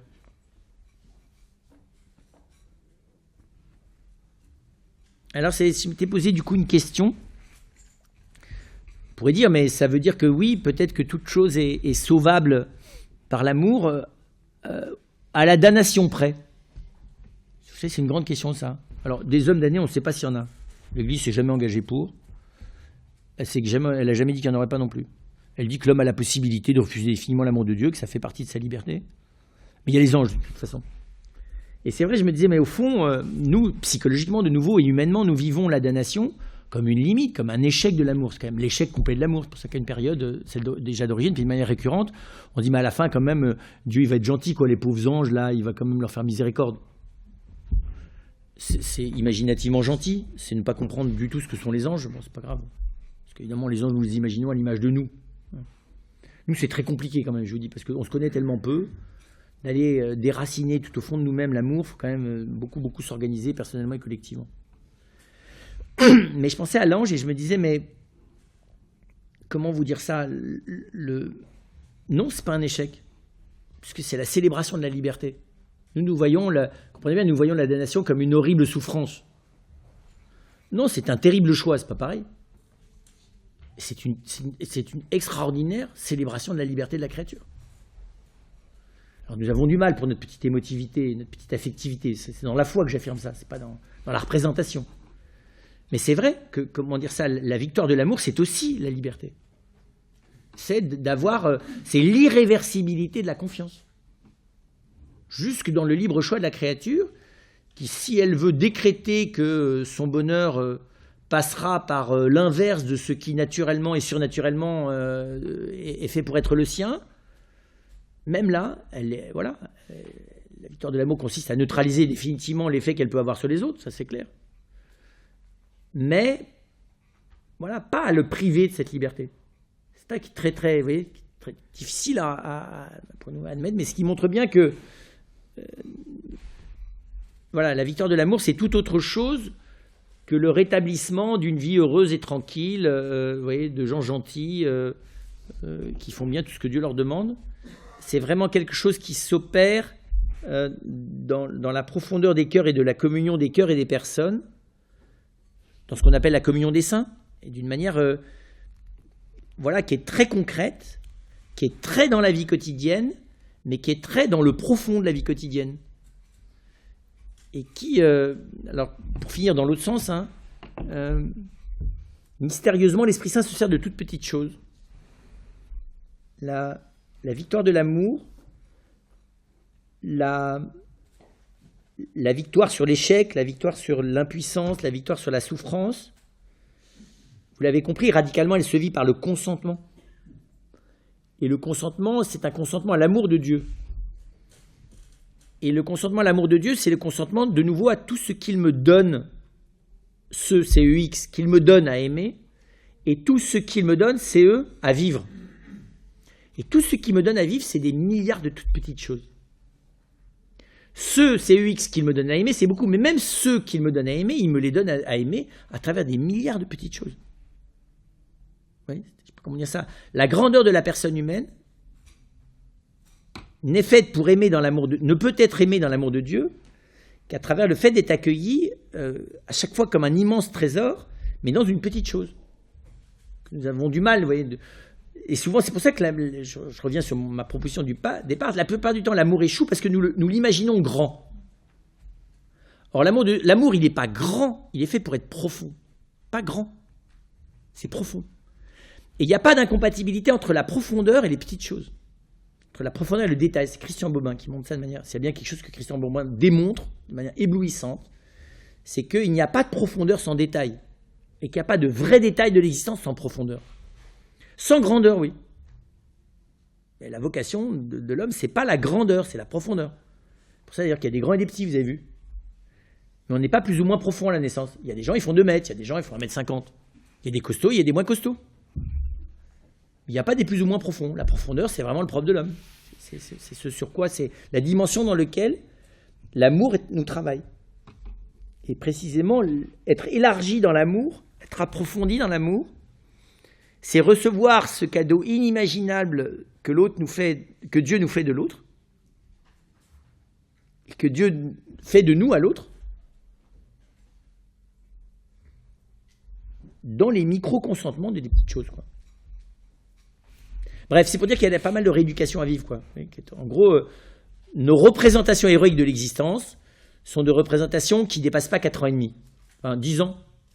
On aurait dit que tu aurais été une princesse, on aurait dit que j'aurais été un gendarme, on aurait dit que là tu serais mort et que là ça serait ma propriété. Moi j'aime beaucoup les enfants. Puis, surtout quand ils font avec ça, avec rien, vous savez. Ils ont rien, mais il y a juste le tapis et là ils imaginent tout. On aurait dit que tu aurais eu un casque, ouais, et on aurait tout dit, quoi. Voilà.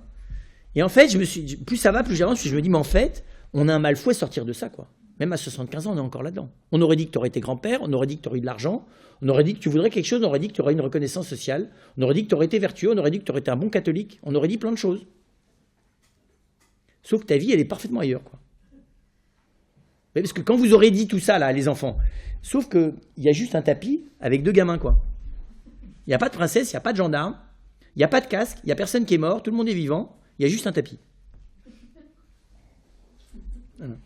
Je me dis, c'est ça en fait, c'est que l'amour de Dieu nous aide à voir comment est-ce que la profondeur de l'intimité de son mystère se joue dans le détail réel de nos existences et pas dans les pseudo-aventures, pseudo-amoureusaux-tragiques que nous passons notre vie à nous raconter en parallèle de l'existence. L'évangile, c'est que des trucs comme ça. C'est des moutons, c'est des bouts de pain, C'est des gens qui marchent, c'est des gens malades, avec des maladies très précises. C'est Jésus qui parle d'une maison, qui parle de son Père, qui parle de revenir à la maison, qui parle de nous aimer. C'est que des choses simples. Hein. Il y a des trucs un peu compliqués, c'est les questions des pharisiens. Sinon, c'est très simple. Tout est très simple. Et c'est que des enjeux concrets. Paul, je vous l'accorde, hein, c'est un peu plus compliqué. Mais Paul, c'est pour exercer les cérébraux romantiques que nous sommes, aller tout doucement vers la simplicité de l'Évangile.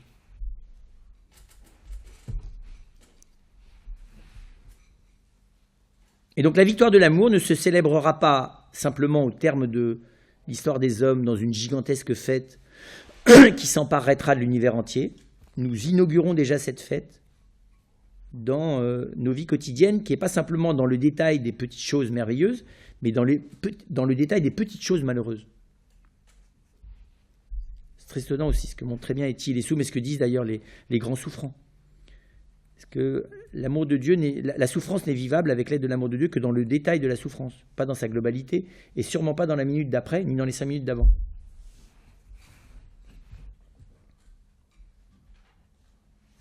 Donc du coup, c'est une belle bataille à mener que celle de ce combat permanent, de cette immensité concrète et profonde de l'amour de Dieu, passant non seulement par nos cœurs, mais par le détail de la manière dont nos vies sont atteintes positivement par l'amour et affectées négativement par le malheur. À vous les questions. Tout à fait. Pourquoi, si ce mystère passe par la croix et la souffrance, pourquoi Jésus a demandé que cette coupe s'éloigne ? D'abord parce que précisément, la souffrance comme souffrance n'est jamais désirable, et Jésus le rappelle. Thérèse, je relisais ça l'autre jour, à un moment donné, dit qu'elle désire la souffrance et qu'elle l'aime, mais c'est parce qu'elle parle pas de la souffrance comme telle. Hein. Elle parle de ces situations où la grâce de Dieu vient à notre rencontre dans la souffrance. C'est ça ce qu'elle appelle aimer la souffrance. Hein. C'est aimer ces situations d'impuissance et de déréliction qui de toute façon sont là comme lieu de rencontre. Donc Jésus rappelle que voilà, on n'a pas à aimer la souffrance comme telle.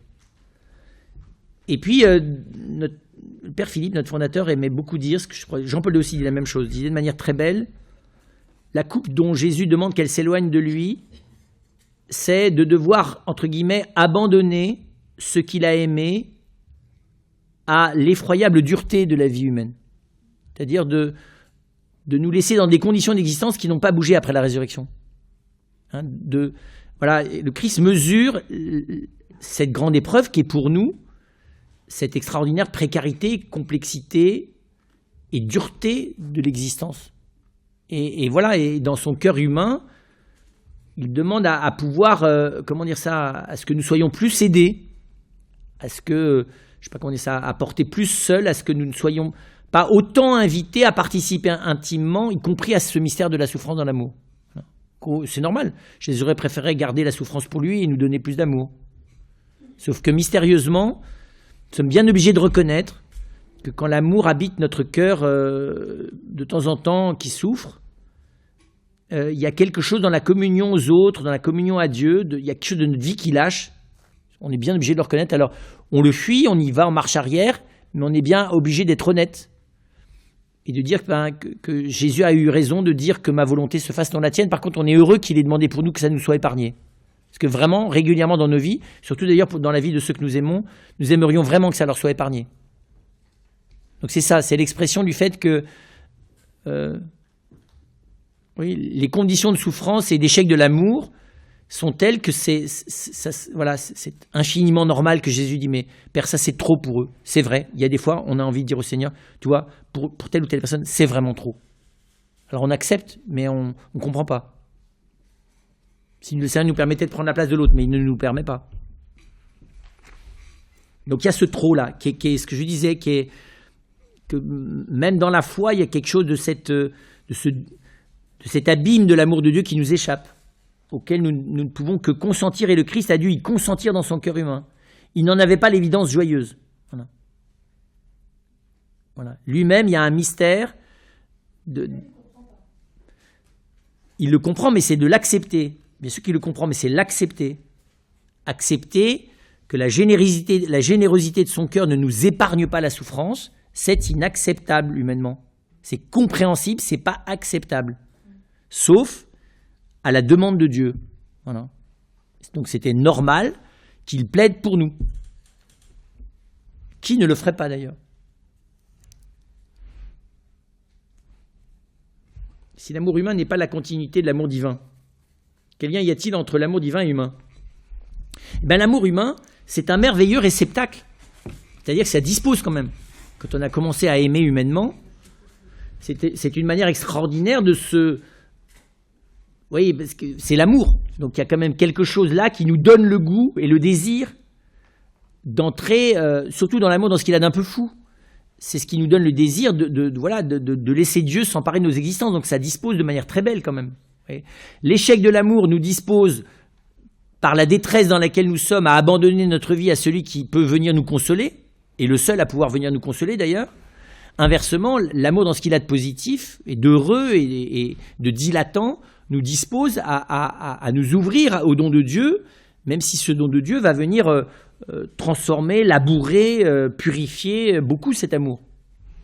Et donc, et puis l'amour humain, c'est aussi vous voyez, cet amour divin, il réclame de s'emparer de notre cœur et que ça devienne un amour humain. C'est très impressionnant de voir que, moi, cet exemple m'a marqué. J'ai le premier prieur un des premiers prieurs que j'ai eu. Humainement, nous n'avions rien pour nous entendre. Et chaque fois que j'entrais dans son bureau, il m'expliquait qu'il avait le sentiment que j'allais l'agresser, et moi j'avais le sentiment qu'il m'attendait derrière des sacs de sable avec une mitrailleuse. Ouais. En gros, c'était les tranchées, quoi. Les barricades, quoi. Je ne sais pas qui était le CRS et qui était le manifestant, mais voilà, c'était un peu ça l'ambiance. Et puis, on s'est dit qu'on allait prier l'un pour l'autre. Alors, ça a pris du temps, hein, mais aujourd'hui, on s'aime vraiment, vraiment, vraiment, vraiment. Et vraiment, dans nos cœurs humains, on s'aime vraiment, avec une grande tendresse en plus. Mais il a fallu du temps, c'est comme Jéricho, pour que les murs de nos a priori, de nos projections, puis pour qu'aussi on sache un petit peu assouplir le cuir, vous voyez, l'un et l'autre différemment, sur des territoires différents, qu'on revienne un petit peu plus dans l'humilité l'un et l'autre. Il avait que quelques années de plus de vie, des choses que moi, oui.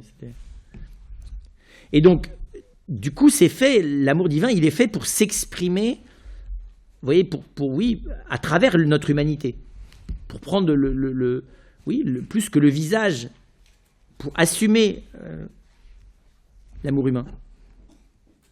Mais il est beaucoup plus que lui.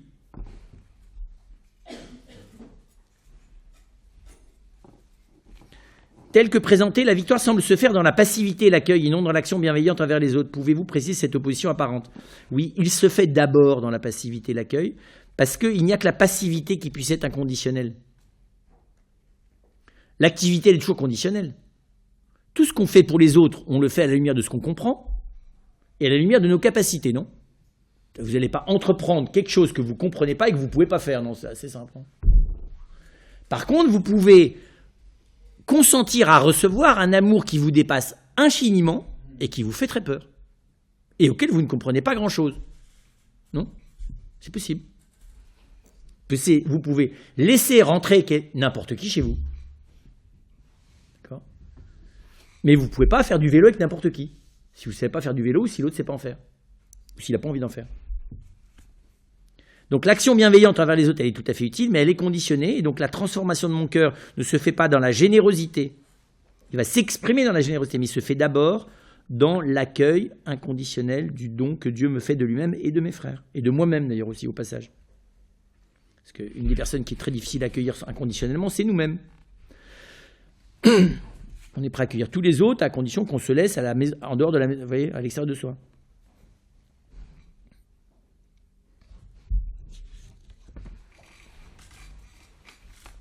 L'amour est-il éternel? L'amour divin, oui. Aurais-je toujours ma femme au ciel? Aimerais-je toujours ma femme au ciel? Si vous l'avez aimée sur la terre, j'espère, oui. Vous l'aimerez même, normalement, encore bien plus. Et vous l'aimerez comme votre épouse. Est-ce que tous les gens qui ont été mariés sur la terre s'aimeront comme époux et épouse au ciel? Non. Encore faut-il qu'ils se soient vraiment aimés comme époux et épouse sur la terre. D'accord? Alors, ils s'aimeront vraiment. Parce qu'on s'aimera tous de charité. Mais la charité sera marquée par l'histoire qui a été la nôtre sur la terre. Et donc il y a cette, comment vous dire ça, oui c'est ça, on ne peut pas le dire autrement. L'amour divin vient transformer nos histoires humaines et vient assumer tous les échecs de nos histoires humaines, mais n'annule pas cette histoire. Ça ne veut pas dire que, pour prendre des exemples objectivement terribles, ça ne veut pas dire que j'aimerais moins ceux qui m'ont fait du mal que ceux qui m'ont fait du bien. Je ne les aimerais pas de la même manière. Il y a des gens qui m'ont fait du mal sur la terre, puis il y a des gens qui s'acharnent à nous faire du mal. Il y a même des gens qui nous ont presque fait que du mal. Bien que faire du mal à quelqu'un, c'est quand même s'intéresser à lui. Non ? Donc, quand même. Alors, on dit, oui, mais ils sont intéressés à moi pour me faire du mal. C'est plus compliqué que ça, sans doute, le cœur humain. Sinon, le syndrome de Stockholm serait impossible. Mais, donc, je n'aimerais pas moins ceux qui m'ont fait du mal que ceux qui m'ont fait du bien. Mais j'aimerais plus ceux qui m'ont fait du bien que ceux qui m'ont fait du mal. Il y aura des différences positives, mais il n'y aura pas de différences négatives. C'est pour ça qu'on le voit ça dans l'Évangile, quand il est parlé du disciple que Jésus aimait, ou que Jésus préférait. Ça ne veut pas dire qu'il aimait moins les autres, ça veut dire qu'il aimait plus lui. Alors, dans nos petites catégories et toutes nos amertumes historiques, nous ne comprenons pas ce type de propos. Parce que nous sommes dans le calcul, bien sûr, de la quantité d'amour, de la quantité de temps, de la priorité que nous avons dans le cœur de l'autre ou pas, enfin voilà. Donc on est dans des espèces de petites cuisines et des petites épiceries de ce type-là. Heureusement, notre vie sur la Terre et le purgatoire au besoin nous élargira un petit peu nos perceptions des choses. Me laisser faire. Comment discerner ce qui est demandé et proposé ? De toute façon, ce qui m'est proposé, ce qui m'est demandé et proposé, c'est la même chose quand il s'agit de l'amour de Dieu. Dieu me propose et me demande de l'aimer. Enfin, il me le propose de manière insistante, si vous voulez transformer les choses. Ce qui m'est demandé, ce qui est exigé, c'est pas de me laisser faire, c'est d'essayer de mener une vie humaine correcte. Sauf qu'au bout de l'instant, je m'aperçois que je ne suis pas capable de mener une vie correcte par moi-même. Et que Dieu me propose pour m'aider à vivre cette vie humaine correcte, une vie pas du tout humaine qui est la sienne. Il me le propose avec insistance, il ne me l'impose pas. Par contre, si je l'accepte, c'est pas négociable. Parce que nous, on aimerait bien, vous savez, on consent puis après on négocie. En français, ça s'appelle une négociation de principe. On est d'accord sur le principe. Je donne ma vie à Jésus, je suis baptisé. C'est le principe. Après ça, on dit oui, mais pas comme un religieux, pas comme ceci, pas comme cela, et comme ci, et comme ça, et à cette condition, à cette condition, à cette condition. Il faut quand même que je garde ma voiture, ma propriété, ma citoyenneté française, ma réputation, enfin tout un nombre de choses. Finalement, au bout du bout, pourquoi Dieu est-il l'amour et pas autre chose ? Ça, c'est une bonne question. Je ne suis pas sûr que ce soit une question qui a vraiment du sens. C'est l'inverse. L'amour est ce que Dieu nous a mis dans nos cœurs comme créatures humaines pour nous dire quelque chose de lui. Donc c'est la même chose que de te dire pourquoi Dieu est Dieu. Ce que disent les enfants. Qui est-ce qui a créé Dieu ? Voilà, puisque tout... Et donc... Comment Dieu est amour ? Oui, ça, je peux me demander. Mais encore une fois, l'amour humain, et même d'ailleurs, de manière beaucoup plus lointaine, même l'attraction des animaux et des vivants les uns pour les autres, est une forme très très lointaine chez les animaux et chez les plantes, mais d'une manière beaucoup plus proche chez nous, du mystère de Dieu, qui est un mystère de surabondance.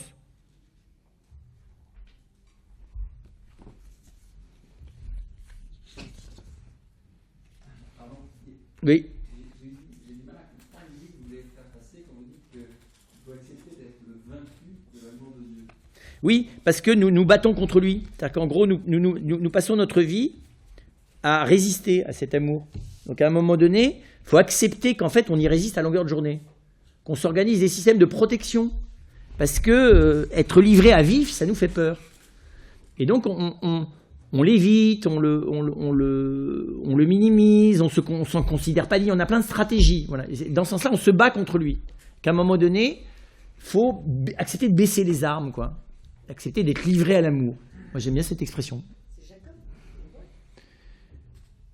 Oui, on est blessé dans le cœur, parce que c'est dans le cœur là qu'on est blessé, mais il faut accepter je trouve déjà d'accepter qu'on se bat contre, qu'on résiste à l'amour. il faut accepter ça. C'est déjà une maturité, parce qu'au début, on croit que notre bonne volonté, enfin, de petit enfant bien gentil, va suffire. Puis après ça, quand on est lucide sur toute la part de nous qui s'organise sur la résistance, puis des fois on hérite depuis 15 générations à l'organisation de la résistance aussi, parce que ces mœurs pseudo-chrétiennes, on les a quand même aussi pas mal héritées. Et donc, une fois qu'on réalise ça, bah voilà, il y a des moments solennels, l'Eucharistie, l'adoration, où là, on accepte de rendre les armes. Alors, vous allez me dire, ouais, mais c'est comme Vercingétorix, quoi. À peine, dans le bouquet Arverne, à peine tourner le dos, on les récupère. Vous savez. Mais c'est pas grave. On les perd plusieurs fois par jour parce que c'est quand même une des conséquences très, très originelles du péché. C'est que nous avons peur de Dieu. Nous avons peur de ne dépendre que de lui. Pour nous, Dieu, ça reste un truc abstrait quand même. Une fois que j'ai mon assurance vie, ma voiture, ma ceinture de sécurité, à manger pour midi et la garantie d'avoir un salaire à la fin du mois, je veux bien l'amour de Dieu. Mais d'envisager que ça soit plus concret comme engagement de sa part que mon assureur, que la ceinture de sécurité de ma voiture, que le repas qui m'attend et que mon salaire, on a du mal. Sauf quand on n'a plus rien de tout ça.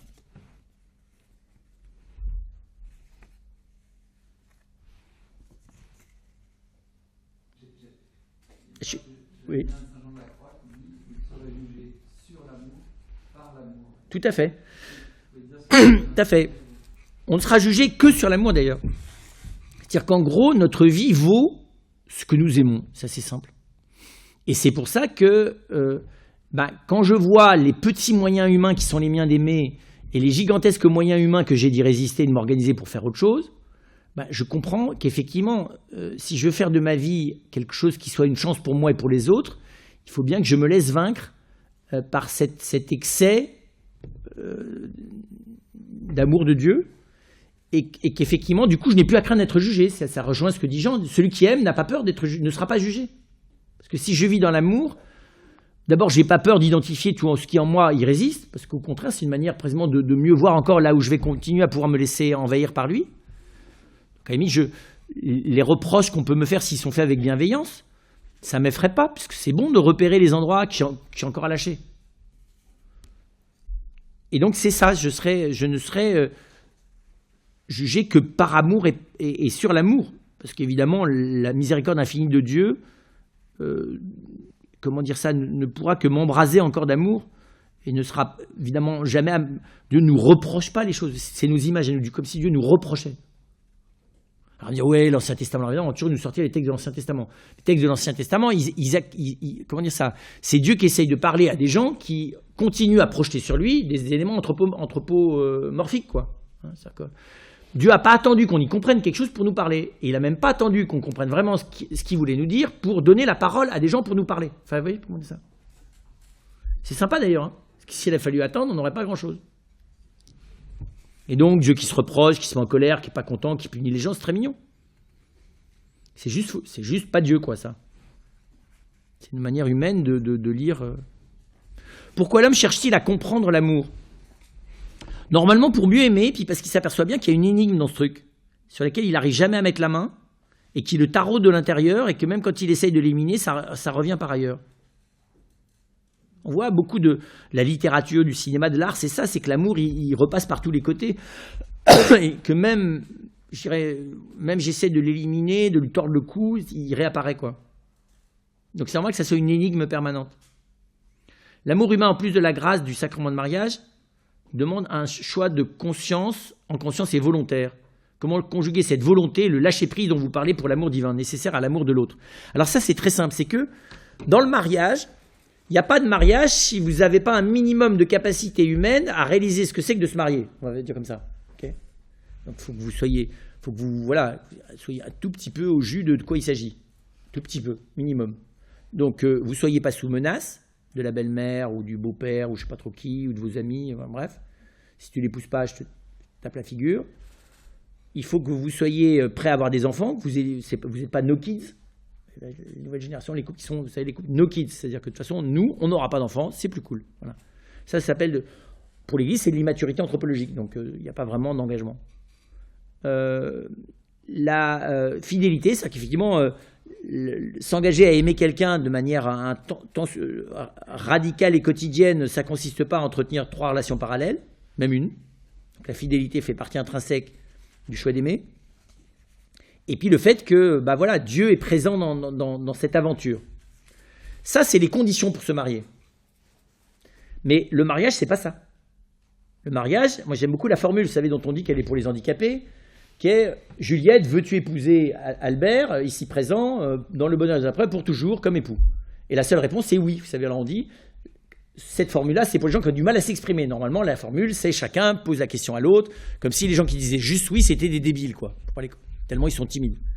Non, ça accentue pas la même chose. Mais moi, ce que j'aime bien dans cette formule, c'est qu'en gros, tu sais pas ce qui t'arrive, mais tu dis quand même oui.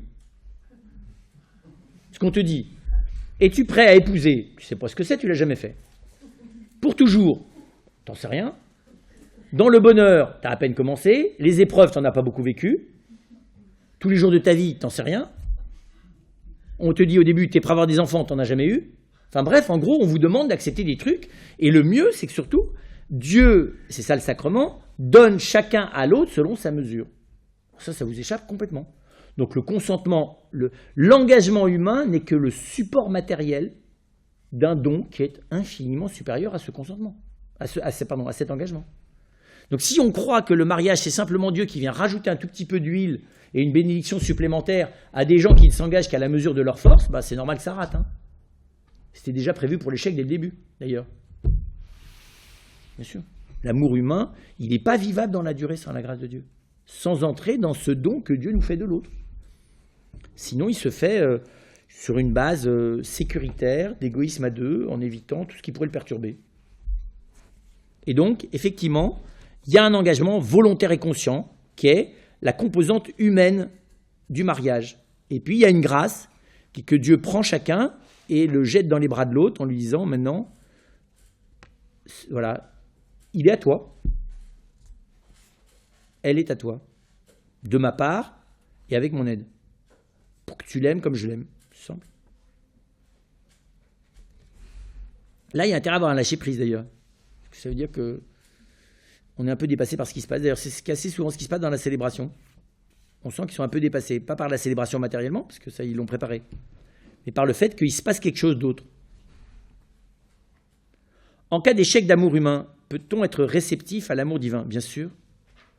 Quand il n'y a plus d'amour humain entre deux personnes, comment regarder l'autre comme un cadeau de Dieu grâce à l'amour divin? Ça s'appelle le pardon. Voilà. Et c'est pas facile. Mais ça s'appelle le pardon. Continuer à regarder l'autre comme une personne humaine qui, dans certains cas, est enfant de Dieu, qui de toute façon est aimé de Dieu. Continuer à l'accueillir, même si psychologiquement je n'en suis pas capable, je ne suis même pas capable de me le dire d'ailleurs dans certains cas. Et d'accepter que je ne peux pas éliminer l'autre de mon existence. Je ne peux pas éviter d'être invité à aimer l'autre. Même si je vous dis prudentiellement, peut-être que ce n'est pas le moment d'en parler. Donc il y a des cas où on confie à la Vierge Marie ou à l'Esprit Saint de s'occuper de ça, parce qu'il y a des gens, même de les mentionner dans notre tête, on est déjà mal. Donc on sait qu'il y a un dossier d'individus dont on a confié au Seigneur, à l'Esprit Saint et à la Vierge Marie, de nous apprendre à les aimer, entre guillemets, à notre insu, quoi. M'informe pas trop et débrouille-toi, c'est ça qu'il faut faire. Pour que le jour où j'aurai vraiment à pardonner explicitement, j'en sois devenu capable. C'est ça qu'il faut faire.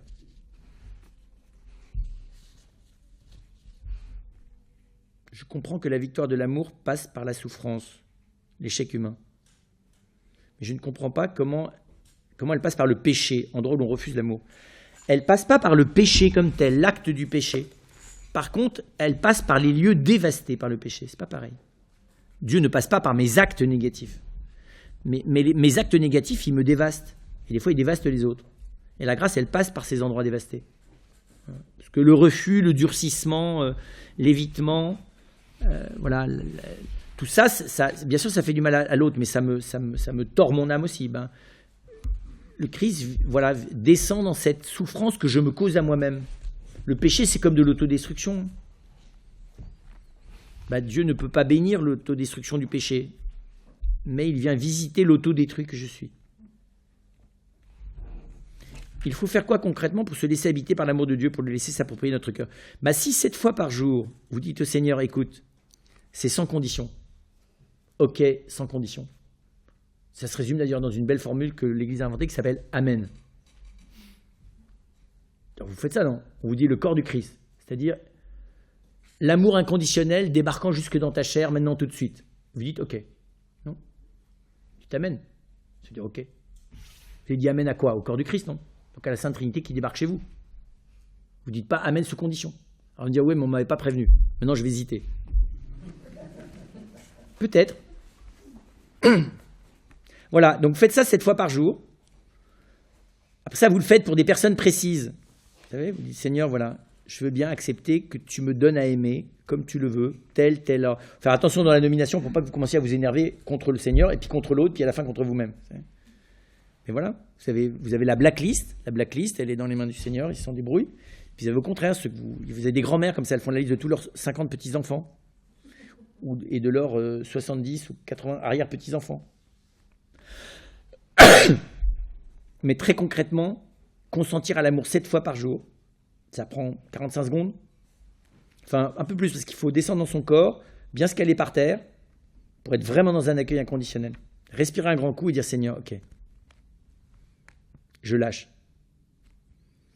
Et bien, ça vous transforme vite, normalement, de faire ça. Alors vous allez me dire, mais on n'y arrivera pas 7 fois par jour. Il faut commencer par 1 fois par jour. Et si vous oubliez les 6 autres fois, c'est pas grave, le lendemain, vous recommencez. Il ne faut jamais se lasser d'essayer. C'est la première manière, d'ailleurs, d'être victorieux sur l'échec de l'amour. C'est bête à dire, hein, mais regardez, c'est vrai déjà humainement, se remettre dans son cœur devant les personnes qu'on aime et les rechoisir. Je n'ai même pas besoin de leur dire si je le fais vraiment. Je suis désolé, ça renouvelle mon cœur. Déjà, ça me sort de mon exaspération, de ma mauvaise humeur, si je fais ça au lever. Ça me permet de pardonner au moment du coucher. Puis entre deux, ça réactue, Ali, ça me recentre sur l'essentiel. Jésus dit parfois non, la demande de signe. Quand dans l'amour doit-on dire non? Il y a plein de fois où on dit non. Quand c'est pas bon pour l'amour. Alors on dit c'est pas facile. Oui, c'est vrai. Mais l'amour, évidemment, implique. Il n'y a pas de victoire de l'amour sans la vérité. Et la vérité sur l'amour, c'est la recherche permanente de ce qui est bon pour l'amour. Or, il y a des choses qui sont toujours mauvaises, puis il y a des choses qui ne sont pas bonnes à tel ou tel moment. Je n'ai pas toujours à consentir à ce que l'autre me demande, même s'il me supplie la miséricorde. Vous savez, voilà, vous avez des ados, ils ont une manière de vous faire comprendre qu'ils sont des pauvres victimes. Voilà. Mais à un moment donné, il faut dire non. Vous avez même d'ailleurs des adultes qui ont des comportements d'ados, il faut aussi dire non. Donc bien sûr que l'amour dit non. Mais il ne dit pas non à l'autre. Il dit non précisément à la main basse qu'on fait sur l'amour. Soit quoi on dit non, c'est ça. C'est toutes les manières de faire main basse sur l'amour. Toutes les prises de pouvoir, quoi. De nous-mêmes et d'autrui. On doit dire non à tout ce qui est prise de pouvoir.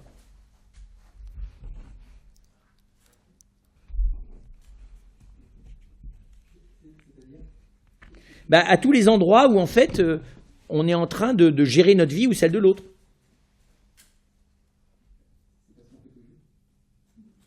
Oui, c'est pour ça qu'il faut régulièrement réabandonner tous les jours la maîtrise de notre vie, très concrètement. Alors, non, dans l'amour, ça peut être aussi s'embarquer dans quelque chose de dangereux. Il y a des gens qu'on accueille, on est fragile psychiquement, accueillir l'autre au risque de devenir complètement dingue, c'est peut-être pas du tout ce qui m'est demandé. Vous voyez. Donc l'amour peut être des fois de dire non à l'autre. Pas non à l'aimer, mais non aux conditions sur lesquelles il me semblerait devoir l'aimer ou l'autre me réclame d'être aimé. Voilà, ça fait partie du non. Il peut, à un moment donné, ne pas être bon d'être gentil avec l'autre. Et des fois, il est bon que l'autre soit pas gentil avec moi. Parce que là, je ne comprendrais pas s'il est gentil. Donc, par contre, quand il me le dit de manière pas gentille, je me vais même réveiller. C'est bizarre, non? C'est de la gentillesse de ne pas être gentil. Non?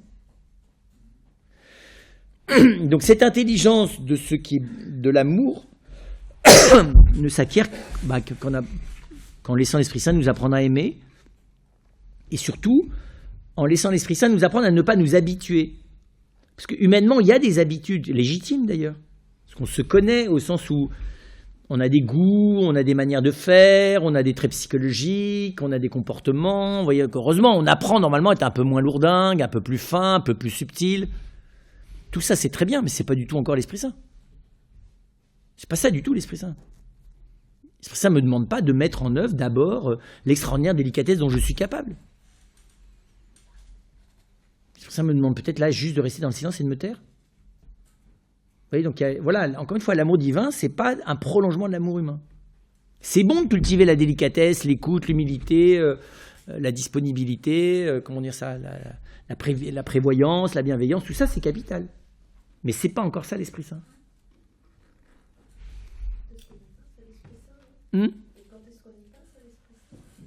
Quand précisément on reste avec un cœur de pauvre, c'est-à-dire que je ne m'installe pas dans l'habitude, je ne me dis pas bah, ça a marché la dernière fois, donc je vais le refaire. On voit bien.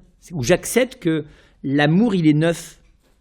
Dès que l'amour se recommence, dans la forme, il n'est plus l'amour. L'amour, il renaît, mais il ne recommence pas. Enfin, il recommence, oui. Précisément, il commence.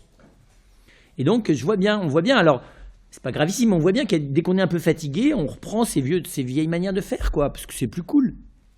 On a l'habitude, entre potes, après je sais pas trop quoi, la messe, ou voilà, on fait une petite soirée après-midi, foot, avec les chips et le foot.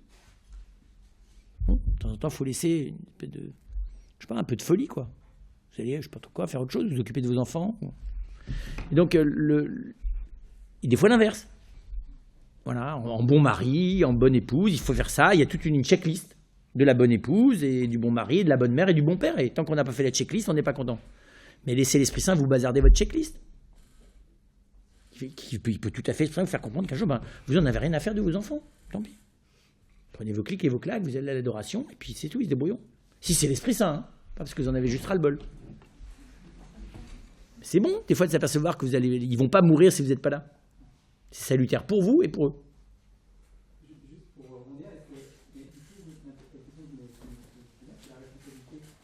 Ben oui, précisément. Eh bien, ma responsabilité, je sais le profil humain qu'elle est censée avoir, mais elle n'est pas un absolu.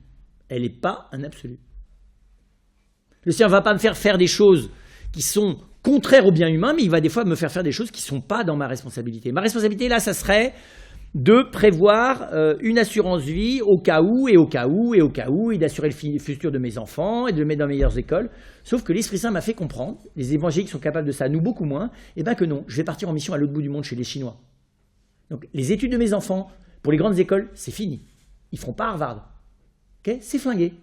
Parce qu'ils vont passer 6 ans à l'autre bout du monde, avec des subventions des évangélistes du Front des États-Unis, à annoncer l'évangile à des gens qui ne connaissent pas. Nous, on est infichus de faire ça. Parce qu'on a la trouille. C'est pas des missionnaires, c'est des familles entières. Voilà, c'est ça. Responsabilité, non. Trouille, planque, calcul stratégique, organisé par mode de complot collectif. Super, génial. Non mais soyons clairs. Je dis pas que c'est mal, mais je dis le tout c'est d'accepter de s'en remettre à autre chose. C'est bien, c'est jamais le dernier mot. C'est jamais le dernier mot. Est-ce que je suis capable de laisser en toute chose le dernier mot à l'Esprit Saint? Même sur les choses qui me semblent absolument d'une prudence nécessaire. Il y en a très peu. Hein. Là où il en va de la survie, du bien vivre minimum de la famille. Avoir à manger, de quoi s'abriter, de quoi s'habiller, et un minimum de formation qui permette après ça d'acquérir une autonomie personnelle dans l'existence. Point. Tout le reste, ça peut être mis en cause par l'Esprit Saint. Tout le reste. Ah, mais là, on voit que, faudrait voir, hein, ça se discute. Oui, bien sûr, c'est pas grave. On se bat contre lui. Le tout, c'est de se l'avouer. Job, il n'a pas eu peur, pendant tout le livre de Job, de dire qu'il n'était pas d'accord. Voilà. Pierre Bourgeois, ils ont eu une discussion face à face un peu musclée, il a fini par dire qu'il était d'accord. Le tout, c'est que j'assume que je ne suis pas d'accord. C'est déjà bien d'aimer l'amour de Dieu sous condition.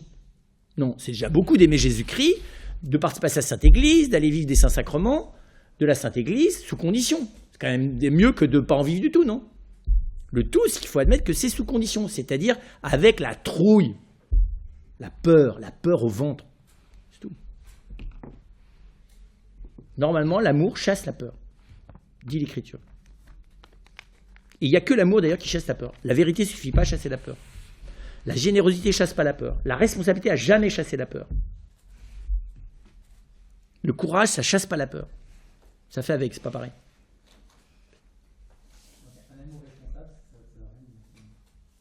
Humainement, si, tout à fait. Divinement, non.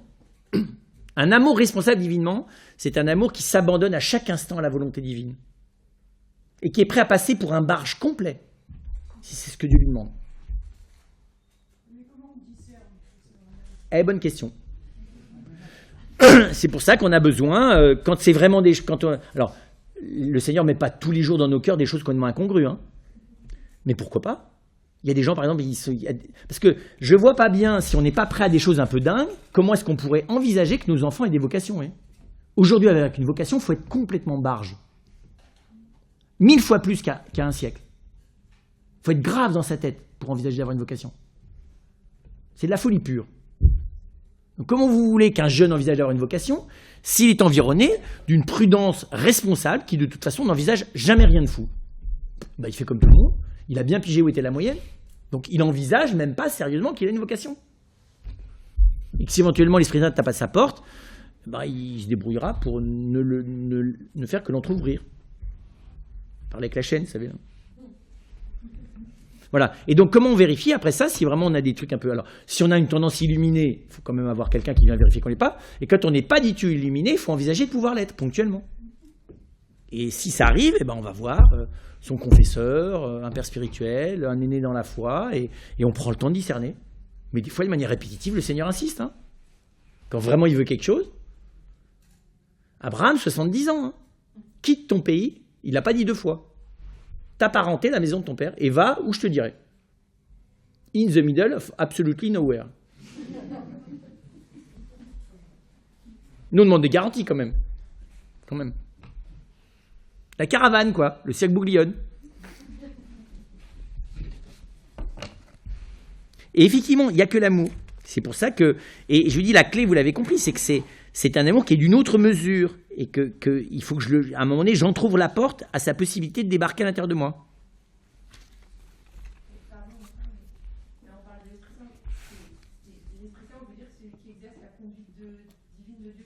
Oui. Mais si je pouvais vous le dire, tout serait simple. C'est celui, oui, il conduit nos vies parce qu'il est l'amour. Il conduit nos vies. Et il les conduit avec des trajectoires, d'autant plus libres qu'on lui en laisse la liberté, qui sont assez originales. C'est un chorégraphe très original. Alors, des fois, ma vie consiste juste à mener une vie toute simple, sans aller chercher quoi que ce soit d'original, et en accomplissant tout simplement ce qui est mon devoir humain, mais dans la disponibilité permanente à autre chose. Vous pouvez être prêt tous les jours à partir avec armes et bagages à l'autre bout du monde pour évangéliser des gens et que le Seigneur vous laisse dans votre quartier avec votre métier et votre famille et votre maison de campagne et il n'y a rien qui bouge. Mais vous êtes prêt. De temps en temps, il vient vérifier que vous êtes vraiment prêt. Il y a des faux départs, des choses comme ça. En fait, il y a une forme de négociation, vous décrivez une forme de négociation à laquelle on se livre tout le temps. Qui est perdue d'avance d'ailleurs, mais oui, bien sûr. Et avec laquelle il faut accepter de renoncer. Eh oui. Le tout, c'est déjà d'admettre qu'on l'a fait et qu'elle est un peu ridicule, si vous voulez. C'est comme un gamin de 4 ans qui vient négocier avec son papa et sa maman, c'est même beaucoup plus ridicule que ça. C'est un gamin qui dit, écoute, moi, de toute façon, j'en ai marre de ces vacances, je voudrais désormais que ça soit autrement. Vous l'écoutez gentiment. Et on est comme ça, nous. Et le pire, c'est que le Seigneur dit, fais comme tu veux. Qui n'est pas contrariant. Il nous conseille. Après, quand on se ramasse et qu'on revient et qu'on dit, on s'est ramassé, il dit, oui, je t'avais prévenu. Hein. Non, l'amour de Dieu est absolument incroyable. Mais c'est vrai, il faut accepter de voyez, de perdre la négociation sur le fond. Après ça, le réflexe négociateur de l'angoissé que je suis, bien sûr, le caractère pulsionnel, voyez, mes tics nerveux, mes névroses, elles vont rester à l'état de tics nerveux. Je ne vais pas les enlever, mes névroses. Mais je n'ai pas à me justifier de mes névroses pour ne pas m'acharner intérieurement, radicalement à dire oui. Inconditionnellement dans le fond de mon cœur. Parce que ma névrose, elle ne touche pas le fond de mon cœur. On voit ça à l'Arche. Vous voyez des gens qui deviennent des saints. Ils les ont, leur blocage. Ils ne bougeront pas d'un millimètre. Mais ils apprennent à dire oui, à dire oui. Et l'Eucharistie est incroyable pour ça. Et vous voyez, c'est des chevals de Troie de l'Esprit Saint, ces gens-là. Et donc, on voit bien qu'il y a la possibilité, dessous mes terreurs, là, mais dessous. Et donc là, oui, effectivement. Et c'est ça la première victoire de l'amour sur toute chose. Alors, de nouveau, pourquoi me laisse-t-il aussi paralysé, ankylosé,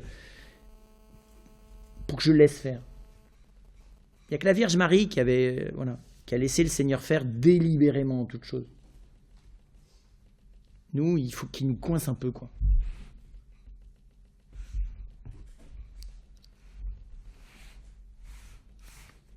Et la trouille, c'est quoi? La peur, c'est très originel. C'est que comme on arrive dans une humanité qui a la peur depuis très très longtemps, comme on arrive souvent dans une chrétienté qui a la peur mais qui a essayé de la justifier au lieu de la soigner, et qui, en la justifiant d'ailleurs, n'a fait que l'amplifier pour une partie, d'accord ? Comme on est dans un monde qui s'imagine des milliards de manières matérialistes de se rassurer et qui n'y arrive pas, du coup on a méga la trouille. Hein. D'être paumé, de ne pas savoir qu'est-ce qu'on fait là, de souffrir surtout, majoritairement de souffrir. Toutes les formes de souffrance. Et comme on nous informe en direct de toutes les souffrances possibles et inimaginables, on a encore plus peur de souffrir. Donc on a des stratégies, des micro-stratégies, des méga-stratégies et des stratégies intermédiaires pour éviter tous les points de souffrance possibles dans la journée. Ce qui d'ailleurs est assez douloureux comme exercice. Or il ne s'agit pas de souffrir, il s'agit d'arrêter de calculer. Alors il n'y a pas que souffrir, il y a aussi le plaisir. Et on n'aime pas non plus, on a peur aussi on a peur de souffrir et on a peur qu'on nous enlève ce qui nous fait plaisir. Et pourquoi est-ce qu'on se précipite vers le plaisir? Mais parce qu'on n'a pas confiance qu'on puisse en fait s'épanouir directement en se livrant à l'amour de Dieu. Je pense que quand même, il y a des petites compensations, des petits trucs, c'est quand même sympathique la vie. L'amour de Dieu c'est très bien gentil, mais on verra bien pour l'éternité.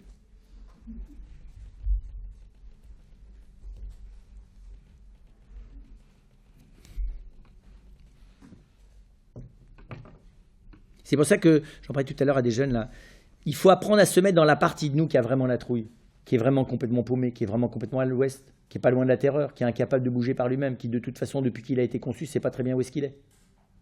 Voilà. Il y a une partie en nous comme ça, celle qui est au 36e sous-sol là, avec une dalle dessus. Il faut descendre là, et là dire au Seigneur, voilà, c'est là que j'ai besoin de toi, à cet endroit-là. Si on commence par le fond des caves, après ça, l'Esprit Saint pourra aller ailleurs. Il y a une partie comme ça en nous, qui n'a pas besoin d'être en Syrie, menacée d'être égorgée pour avoir peur. Il y a une partie en nous, et que nos parents et tout ce qu'on voudra n'ont pas suffi à soigner, tout ça, ça ne suffit pas.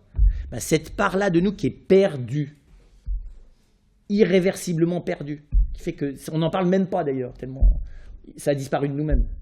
Cette partie-là, voilà, qui est le pauvre petit pécheur, voilà, une fois que l'Esprit Saint, il est fait pour ça. Sauf qu'il ne peut pas débarquer dans cet endroit-là de manière, comprenez bien, efficace sur cette terre, si je n'y consens pas. Alors on va dire, oui, mais moi je voudrais bien, mais c'est toute la culture et tout l'héritage dans lequel j'ai grandi qui ne m'a pas appris à consentir à ça. C'est vrai. Nous dépendons les uns des autres dans les obstacles que nos éducations et nos familles ont fabriqués de génération en génération à la grâce. Jamais totalement. Dieu nous donne la grâce de dire oui, quelles que soient les barrières qu'a fabriquées la grâce en nous, nos familles et nos cultures en nous. Ça, c'est vrai pour le oui fondamental, mais pas pour le... Il y a quantité de choses à libérer en nous. On a enfin la chance dans l'Église d'avoir une espèce de doctrine un peu exhaustive qui fait que on a comme une espèce de possibilité à peu près ensemble, d'avancer sur tous les fronts à la fois. De libérer tout ce qui, dans ces éducations et cette espèce de faux christianisme qui a duré quand même un certain nombre de siècles, nous a, enfermés nous-mêmes dans le rapport à Dieu. Le pape François est extraordinaire, une manière de nous parler du vrai Dieu. Tiens, c'est bizarre, j'ai pas bien compris ça, moi.